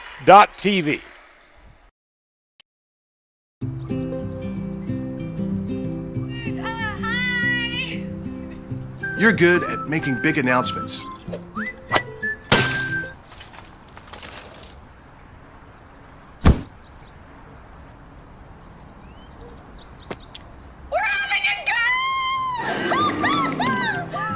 We're good at your insurance. Start with Indiana Farm Bureau Insurance, online, over the phone, or in person, and stop knocking on wood. We encourage you to follow us on Twitter at IndianaSRN. Find upcoming games, video highlights, and much more. Follow us now at IndianaSRN. We encourage you to follow us on Twitter at IndianaSRN. Find upcoming games, video highlights, and much more. Follow us now at IndianaSRN. Welcome back for the final quarter of play, unless there's overtime. I'm Galen Clavio along with Mike Petrie. 57-55, Washington leading Illinois Wesleyan. And folks, just a reminder that Piper Logistics specializes in everything from warehousing to transportation and everything in between. 3 services, 1 solution. They do it all. For further information, give them a call, 317-396-1023. Again, that's Piper Logistics. Well, as we enter this fourth and final quarter, Mike, the Bears really resurrected themselves from a shooting perspective and Illinois Wesleyan has surprisingly gone cold. They have. I was looking, 6:15 left in the third quarter. Ava Bardick hits a three-pointer that puts Illinois Wesleyan up 53-40. Since then, you're looking at a 17-2 run by the Bears, and just a fantastic effort. It's defensive, offense. They're doing an excellent job pressing the Titans, but also offensively getting the ball into their post in positions where the post players can either score or kick out for a three. 10 seconds left on the shot clock. Here's Powers working on the block, and up and good, and the foul, much to the dismay of Alyssa Hughes, and it's tied up once again. Now the Bears outscoring Illinois Wesleyan 19-10 in that third quarter of play, and the Titans only shooting 4 for 18 from the field and 0 for 2 from the free throw line. And they have continued to struggle from the free throw line as they missed that one. Part of this is just a matter of who's going to the free throw line, but as much as anything, it's surprising that Illinois Wesleyan struggles as much as they do. They are far better shooting the ball with, out of the run of play, essentially. Goodwin going to drive this in. Nowhere to go. Almost lost it. Hughes gets it back, though. 5 seconds on the shot clock. She throws it away. And now the ball is loose, and Goodwin able to pick it up. She'll drive, kicks it out to Harris. Three, way off the mark. Or Hughes, pardon me. They passed up about 3 good shots there, and the one by Hughes probably the least of all of them. Foul going to be called on Goodwin as she just wraps up Mallory Powers. Probably smart. Only the third foul. Goodwin deserves a lot of credit. Didn't commit any fouls in that third quarter of play. So only her third. You have to say, her coming back in, and you can see the replay of this, as Goodwin knew that Powers was just going to turn right around and lay that in. So smart move there. Yeah, if you're going to foul hard enough. Don't allow a shot attempt to go up. Goodwin will go ahead and sit down for a little bit. She's been a key player for this Bears squad. Entry pass, Powers hitting Huber baseline, and a kick ball. It'll remain with Illinois Wesleyan. And I was going to say, I didn't want to. They went ahead and reset the shot clock to 30. They got it down, now back down to 20. Huber up against Harris and gets that one to roll in. Lauren Huber gets into double figures. And Illinois Wesleyan back up by 2. Macbeth able to break that pressure. Loftus. Foul underneath, and a hold going to be called on Kate Palmer as she was impeding Macbeth. Interesting call. One thing I didn't like when I was watching the Bears bringing the ball up the court, essentially 2 players involved in that, letting the rest of the team setting up on offense, not really doing anything. A shove in the back against Lexi Harris, and another foul going to be called. We see what this double post offense for Washington can do to opponents. Triggering the inbound, and they'll get it back to Hughes. Now into Harris. The Bears can afford to be patient now as they don't have a double-digit deficit to overcome. 5 seconds on the shot clock. Harris going to have to hurry. She'll turn around and up and good, and the foul. Lexi Harris. Her 12th point ties this one up, and she can give her team the lead. And just a beautiful drop step there, set everything up for her. Harris can't get the free throw to fall. This one could be anybody's game down the stretch. Bardick, who's been pretty quiet since that first half explosion, drops in that shot from 14. Bardick with 22 now on the night. Almost a turnover, but picked up by Sydney Rogers. Harris in the high post. She'll drop down into the low post. Nice feed to Macbeth, up and good. Nayla Macbeth leads Washington in scoring. She's got 16. Tie game once again. 3 from Mallory Powers. In and out. No. Huber, rebound, up and good. Fantastic job by Huber, and that's where she gets a lot of her points. She's able to get second, third chance opportunities. Rogers crosses the timeline. Harris, good position, up on Bardick, and she lays it in. And it's the Macbeth and Harris show in this second half. Harris cutting off the drive. And a foul going to be called on Rogers. Kind of a manufactured play there by Kate Palmer. Smart play by Kate Palmer. Yeah, she knew she had the defender in a bad position, able to just go up and kind of realize there'd be contact. Does a great job, and okay, well, let's just get the ball up on the rim. It becomes a shooting foul. So Palmer will go to the free throw line. Illinois Wesleyan is 5 for 15 from the free throw line. That's not good, Mike. No, that is not going to help. Palmer, the only player that's hit all of her attempts. She's 2 for 2 from the charity stripe. We'll see if she can repeat that here and give her team the lead. I apologize to Kate Palmer and her family.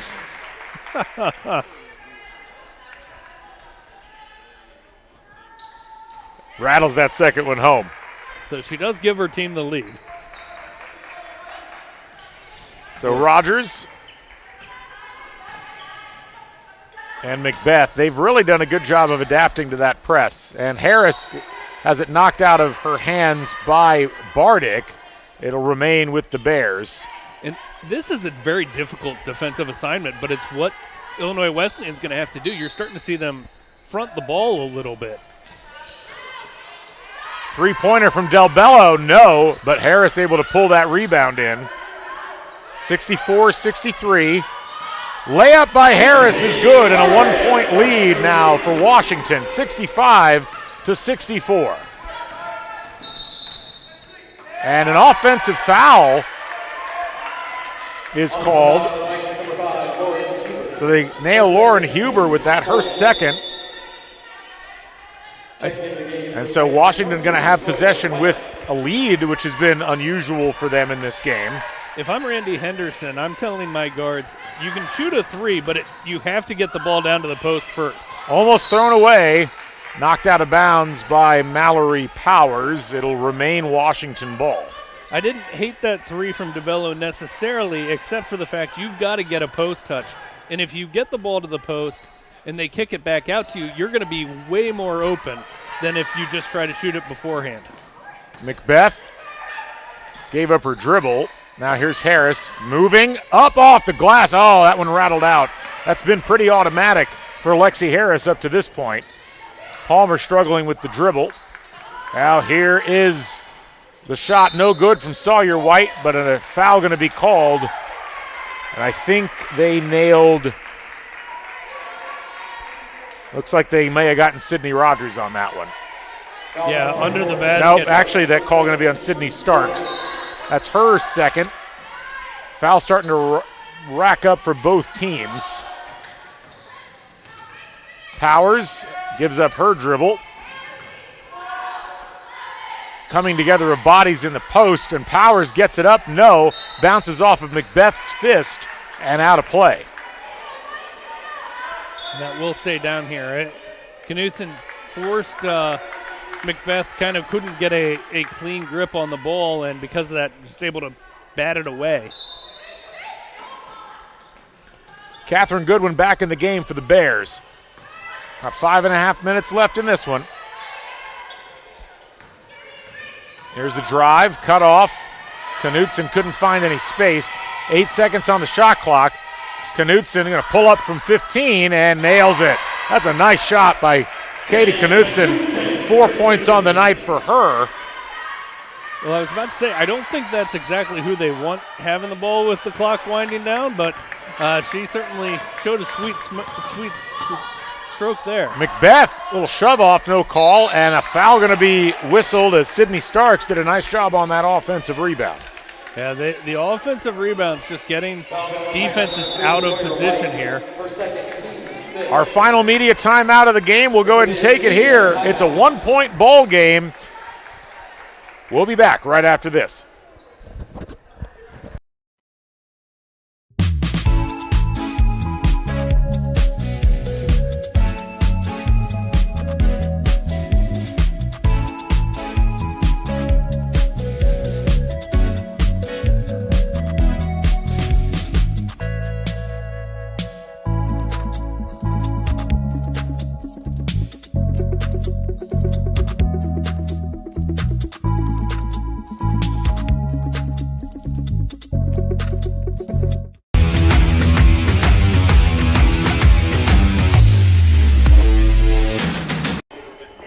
Welcome back.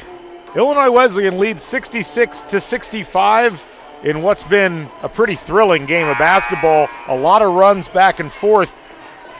Illinois Wesleyan's already exceeded their point total from the third quarter here in this fourth quarter. 11 points so far on 5 of 8 shooting, and none of those have come from 3. It's been a complete reversal of what they were doing originally, Mike, but it's working.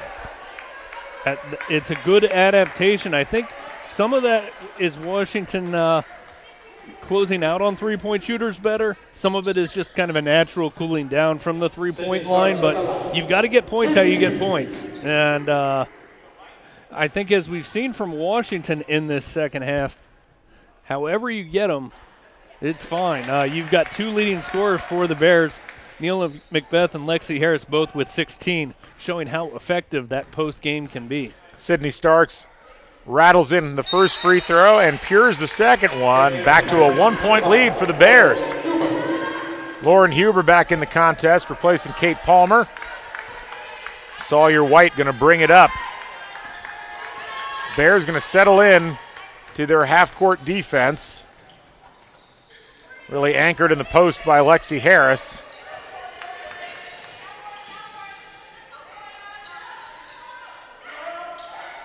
Huber in the corner and throws it away as tried to hit Knutson on a cut towards the basket and couldn't.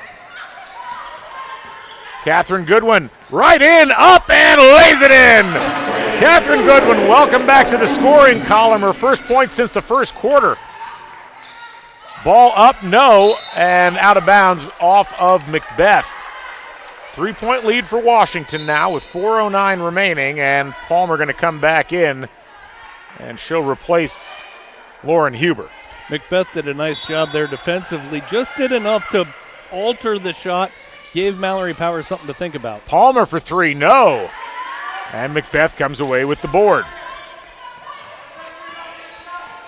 So now Washington with an opportunity to maybe take a little bit of time off the clock. We'll see how quickly they get into their offensive set. They'll switch sides. Del Bello, who's played quite a bit today. Macbeth, now she'll drop it into Harris, turns around, shot, good! Got position on Katie Knutson, and Knutson couldn't do a thing about it. No, she tried to flop for a foul call. 3 from Palmer, no. And Goodwin comes away with the board. Goodwin doubled, but dribbles out of it. Nice, dangerous pass to Del Bello, but she gets it through. And now you can settle in on offense. You've got 3:18 left and a 5-point lead. You want to run a normal offense, but you don't have to rush through anything.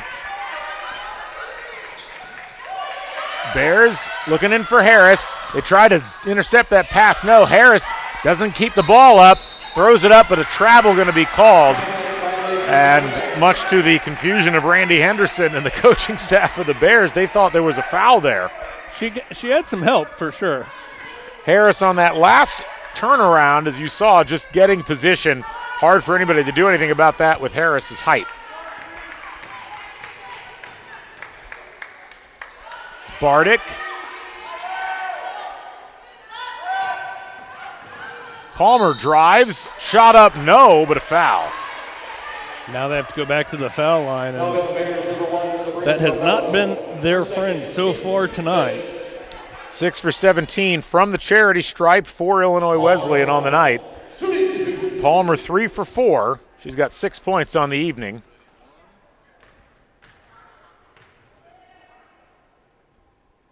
And that one rattles out.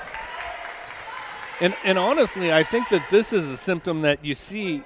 This causes problems for the three-point shooting because teams can sort of allow you to slash more. They are willing to risk that. They're not going to commit to shooters, or they're not going to come off of shooters. They'll say, I can just foul you as you're going to the basket. Both teams in the bonus the rest of the way. 71-67 the score, and some full court pressure being applied. Rogers and Goodwin in the backcourt. And Goodwin trying to avoid dribbling into the double team. Nice job of getting that to Harris. That was a nicely designed press break. Yeah, I liked that. I liked Lexi Harris coming out late, but making herself available. Harris looked like she traveled. No call. Can't get the shot to go. Macbeth picks up the rebound and drops it in. 18 for Macbeth. Now the other direction. On a shot and a foul. Laura Malum gets position in the post, and Lexi Harris didn't turn around in time. No, and then commits the cardinal sin of the foul, but the foul that is just a glancing blow. 73-69. And the free throw no good again, but the rebound fought for, and Kate Palmer comes out of there with it. So still a 4-point margin. Palmer for three. Got it! 73-72. Washington still leading by one. How big was that, though? A 5-point possession. Macbeth able to get it to Rogers, and now down to Goodwin. Now Goodwin dribbling. Goodwin looking for Harris, and she throws the ball away. 73-72. Washington leading here by one. Layup by Malum, and she gets it to go. Malum with 5 now, and just like that, it's a 1-point lead with 1:22 to go, and here's a near turnover, but somehow Rogers digs it out of the corner. That press still causing problems for this Washington offense, though. Goodwin almost threw it away again, and now a foul on Sawyer White. So we'll see Lexi Harris go to the free throw line, can tie with this next free throw. Harris is 2 for 3 from the charity stripe. 18 points on the night for Lexi Harris. She and Macbeth tied for the lead in points scored. Now it's all Lexi Harris's. And you see what a weapon it is down low when your post players can make free throws. It just makes life so much easier on the coaching staff. And that one rattles out. Tie game, 1:05 to go. Ava Bardick. Couple crossovers, now kicks it. White, Bardick. Malum dumps it down low, now back out. Here's Powers for 3, off the mark. And now Rogers is trapped, but a foul going to be called. And they're going to nail that one, I believe, on number 15, Laura Malum. Very fortunate for Rogers to get that foul call. She got the rebound. She looked up, was hoping a teammate was coming back to help, but nobody was helping, thinking the point guard got the rebound.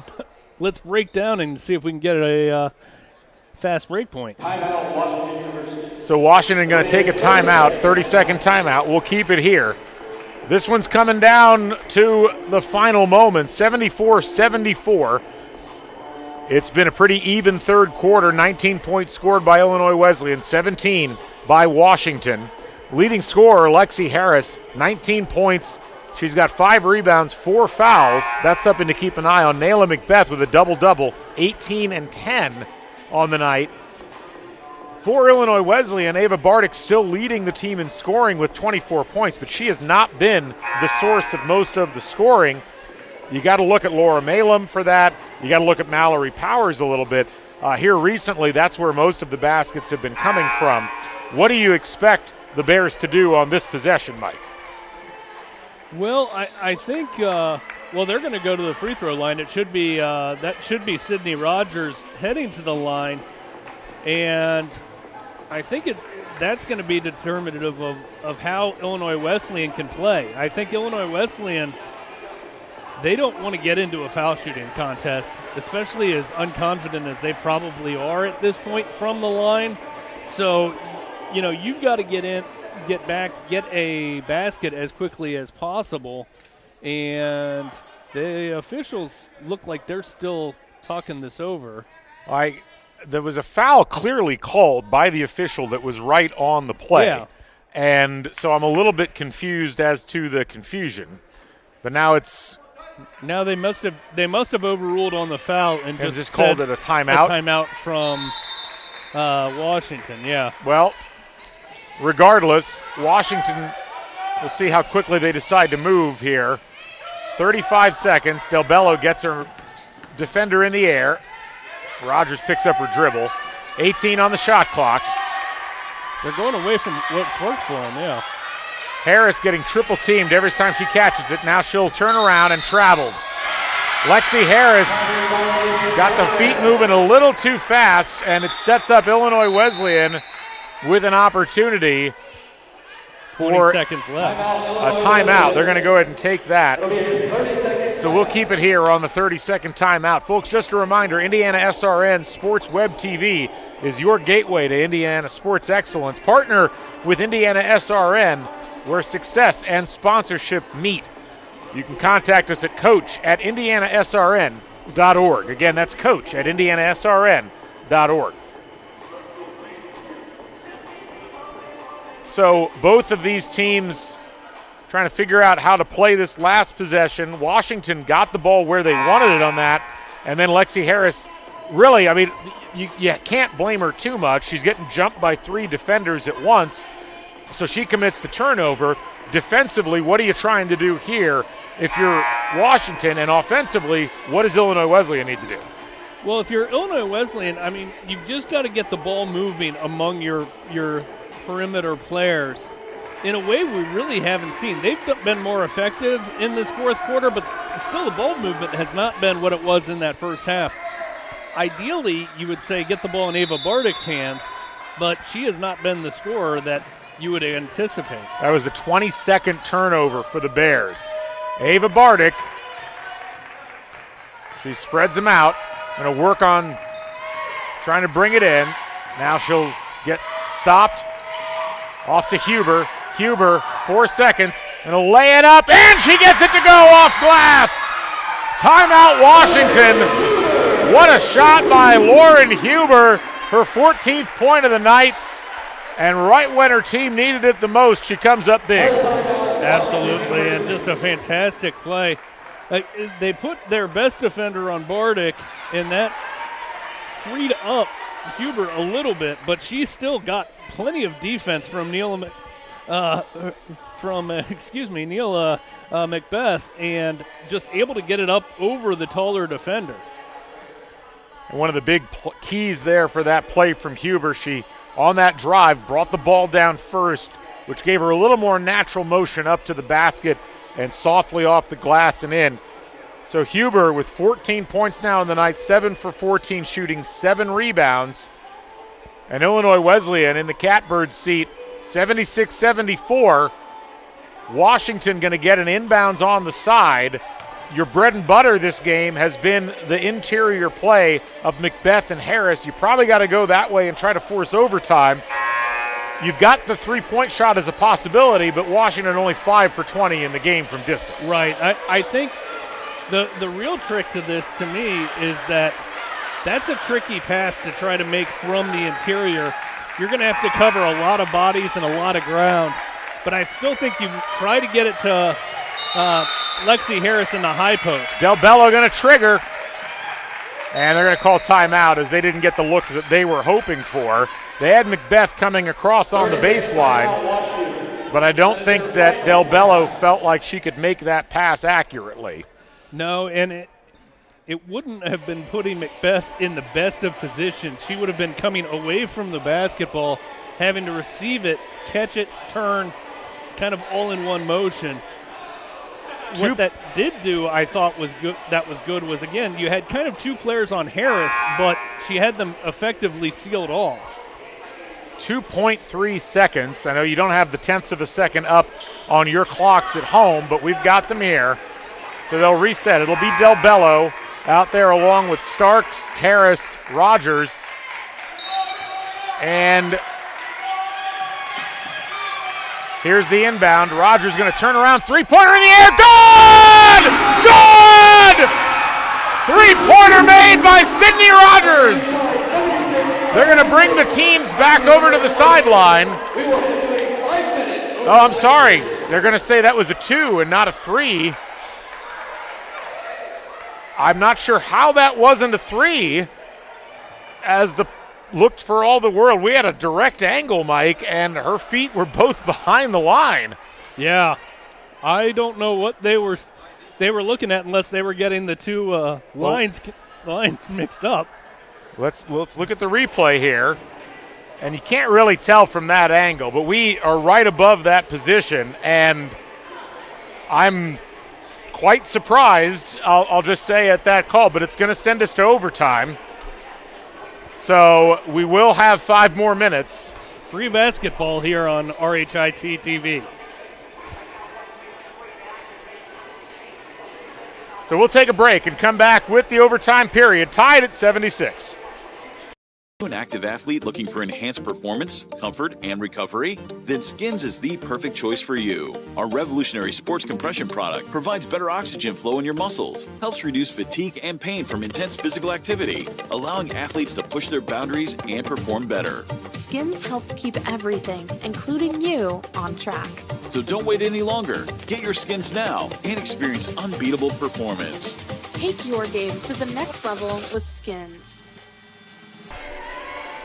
Well, we're back for free basketball, although I think when Washington goes back and watches the replay, they're going to wonder why they aren't already on the bus at this point.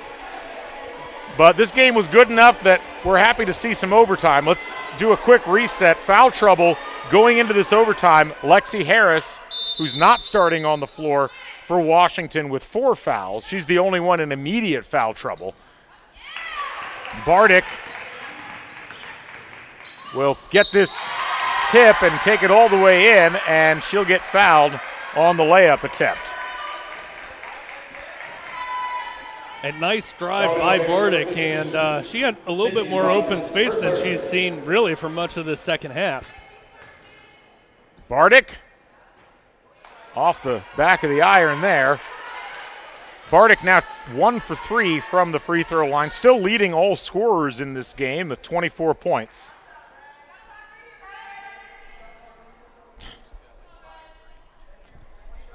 The free throw shooting has just got to be bewildering to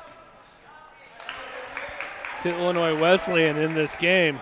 They knocked that one home, but yeah, 7 for 22 now. Sorry, 8 for 22 in terms of free throw shooting for this Illinois Wesleyan squad.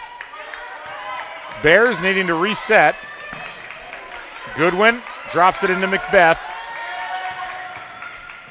She'll lay it up and in and rattles it home, and a 1-point lead now for Washington. It's funny. Now down low, tie up, and Washington will get the ball once again. It's funny, on the offensive end for Washington, Lexi Harris has been getting that triple team treatment, sometimes even with Nyla Macbeth on the court with her. But quite honestly, Macbeth has been equally effective when she's been the single post player. Goodwin getting held.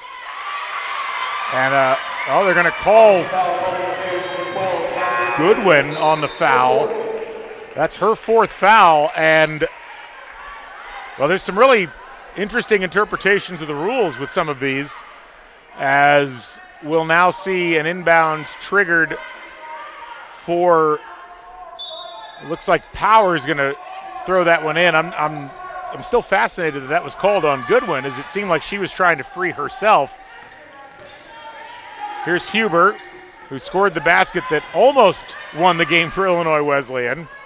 Bardick, crossover up top, will drop it off. Huber, little Euro step, can't get the shot to fall.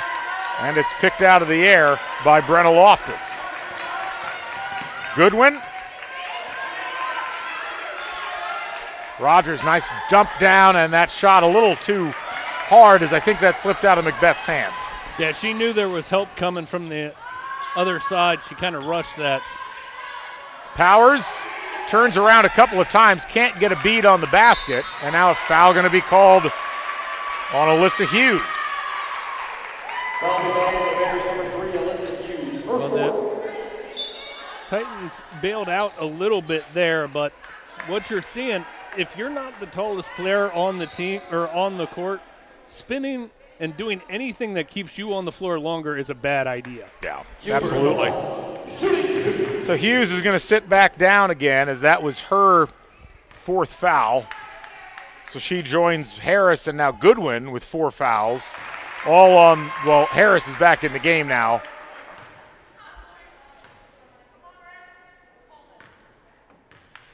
Second free throw for Huber. Up and good. Back into the game is Malum. She'll take the place of Huber. A little defense for offense. Back to a 1-point lead for the Titans.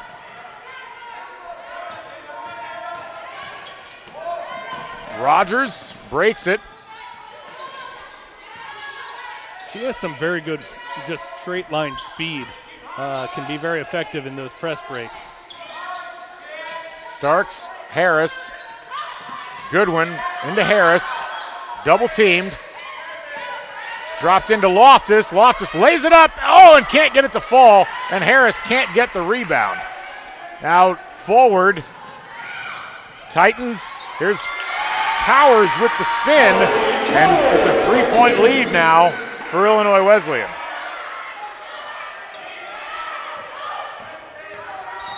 And a foul going to be whistled on Sawyer White. That's going to send Catherine Goodwin to the free throw line. That'll be Sawyer White's 4th foul, I believe. Unless I've got. Foul by the Titans, number 2, Sawyer White. So White picking up her 4th foul.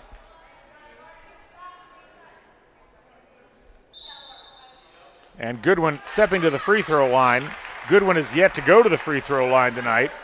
4 for 4 from the field. She's got 9 points, can get in the double figures at the line here. That was a smart substitution by Randy Henderson. When Lexi Harris came back into the game, he takes Nyla Macbeth out, knowing if Lexi Harris picks up another foul, Macbeth's going the rest of the way whenever she came back. So he wanted to make sure she got a good minute break, and he was able to get that, gets her back onto the court here, and they'll play Macbeth and Harris as long as they can. So Goodwin going to sit down with the 4 fouls. It's a 1-point lead after those 2 free throws go home.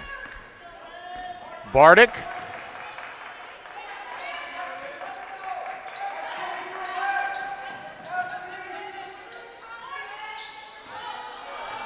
Huber. Bardick looking. Some tough interior defense being played. Now Bardick almost loses it. Will kick it out to Powers, who runs baseline and steps on the baseline, and that'll be a turnover. That's 15 turnovers now for Illinois Wesleyan, and Malum going to come in replacing Huber. A lot of defense for offense substitutions, and the interesting part of that is what happens then as you're having a defensive player having to play offense essentially, and what's that take away and what's that give you? Del Bello breaks the press, and now Sydney Rogers taking her time.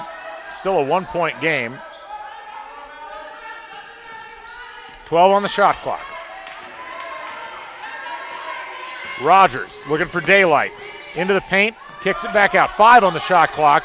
Del Bello going to have to do something, and a 3-second call on Lexi Harris. Huber back into the game. 2:05 remaining. Those turnovers, a dead ball turnover, it ends up being detrimental, though, because then you're allowing Illinois Wesleyan to get their offensive players back in. 24 turnovers for Washington in this game. Huber into a brick wall, And they're going to say that was touched out of bounds. All right. Titans going to inbound. White. That's knocked out of bounds by Harris. Nice job on the deflection there.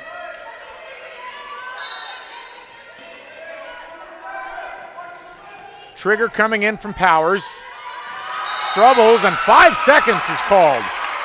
A 5-second violation called on Illinois Wesleyan, and that's their 16th turnover.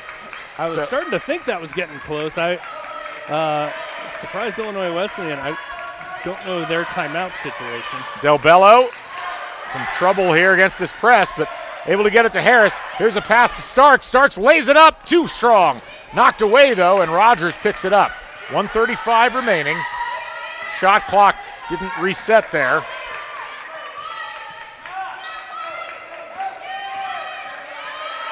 Into the corner. Here's Del Bello for three, and it rattles out. And a foul going to be called on Sydney Starks on the rebound, and that'll send Mallory Powers to the free throw line. Well, that was a long possession that did not yield really anything for Washington. That's the struggle, but fouling at this point probably not the worst strategy. Is you're going to extend the game and create some extra possessions. Free throw up and good by Powers. Her 17th point of the night.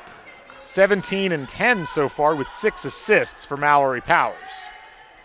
Second one up, and that rattles home. And even with the 2 free throws being made, now you get to sub Goodwin back into the game. That'll help you with the press break. So Catherine Goodwin back into the contest. But it'll be Sydney Rogers bringing it across the timeline.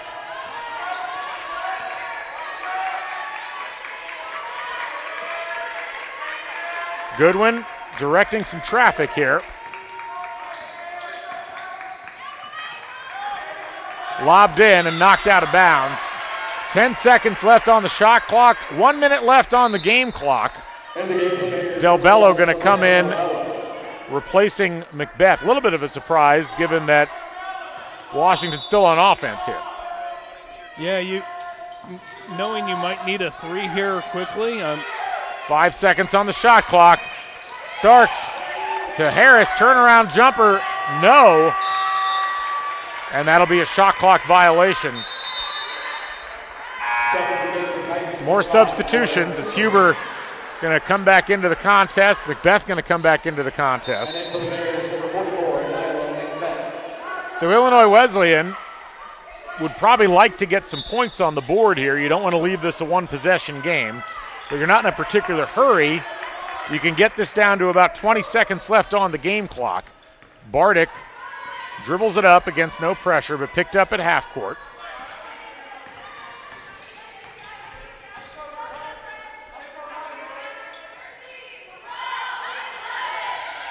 White off to Palmer.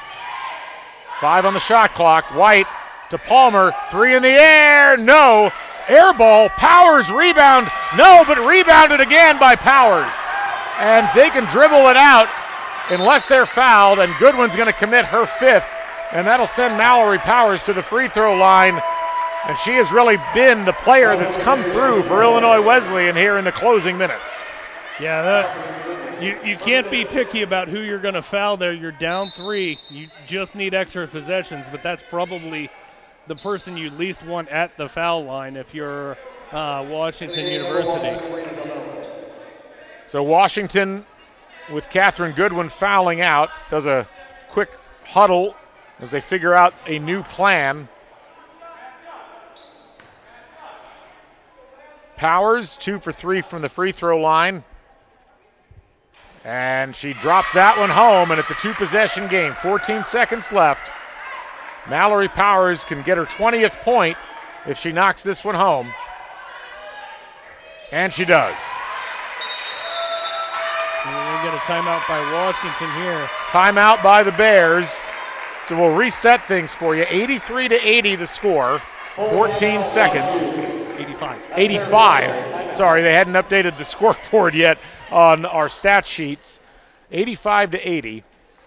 And what we've seen in this overtime is Illinois Wesleyan with 9 points, only 1 for 6 shooting. But, Mike, they've actually made their living from the free throw line. 7 for 8 from the charity stripe. I guess better late than never when it comes to being able to hit the free throws. Absolutely. Given a second chance by fate, we'll say, and they head to the overtime. If they had lost this game on what we thought might be a three-pointer by Sydney Rogers, they absolutely would have been knowing that it was a...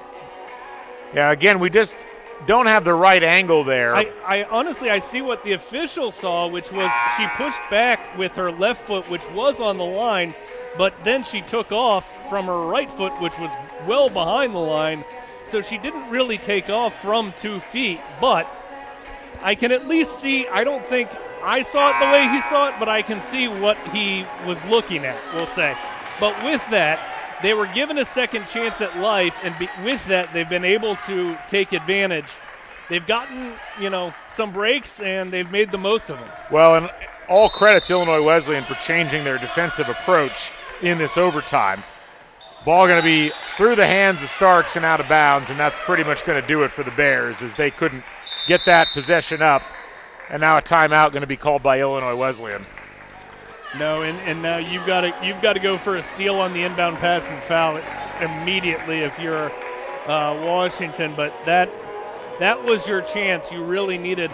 I'm surprised they ran that play where they did, because you're down 5, so you need a 2 and a 3. That might be the spot where you get it to a person, your player in the post, Lexi or Neela Macbeth. And if you're able to do that, maybe the defense crashes. If they don't, you take the 2 points, you reset. If they do, you can kick out to a three-pointer. But now you're probably going to need 2 threes to even have a chance, and even that is asking for an awful lot. Washington facing a different kind of defensive approach, as Illinois Wesleyan did a nice job in this overtime of shoving Lexi Harris out of the lane. And that really changed the entire trajectory of the game. That was really the bread and butter by which Washington had gotten back into the game after trailing at halftime. But without that reliability and disrupting that chemistry that Harris and Macbeth had, it put Illinois Wesleyan in a position where they could score some points and not have to worry so much about defensively on the other end, Washington scoring alongside them. And then on the flip side, it's been the turnovers from Washington, 26 turnovers, the differentiating factor. Foul going to be whistled. So Bardick going to go to the free throw line. Bardick's still the leading scorer in this game for both teams with 25. Going to add to those numbers, 2 for 4 from the free throw line. But tremendous game early from Ava Bardick, 9 for 15 from the field, including 5 for 9 from 3. Yeah, it sometimes gets lost when a team, mounts a furious comeback.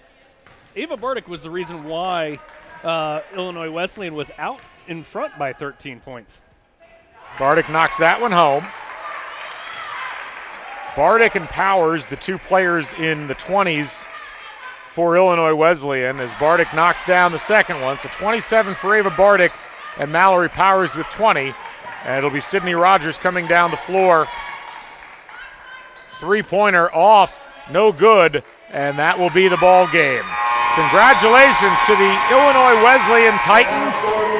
They win the Midwest Challenge, 87-80, the final score over Washington University. And if you missed it earlier, DePaul knocks off Rose-Hulman. DePaul secures 3rd place, and Rose-Hulman secures 4th.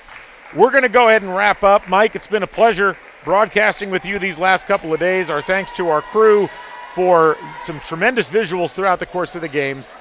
Daniel Thacker, Aaron Eaton, Chuck Levine, our producer, and our thanks to Rose-Hulman for hosting this event the last couple of days. For Mike Petrie, I'm Galen Clavio. Thanks for joining us here on RHIT.TV. We'll catch you folks on the flip side.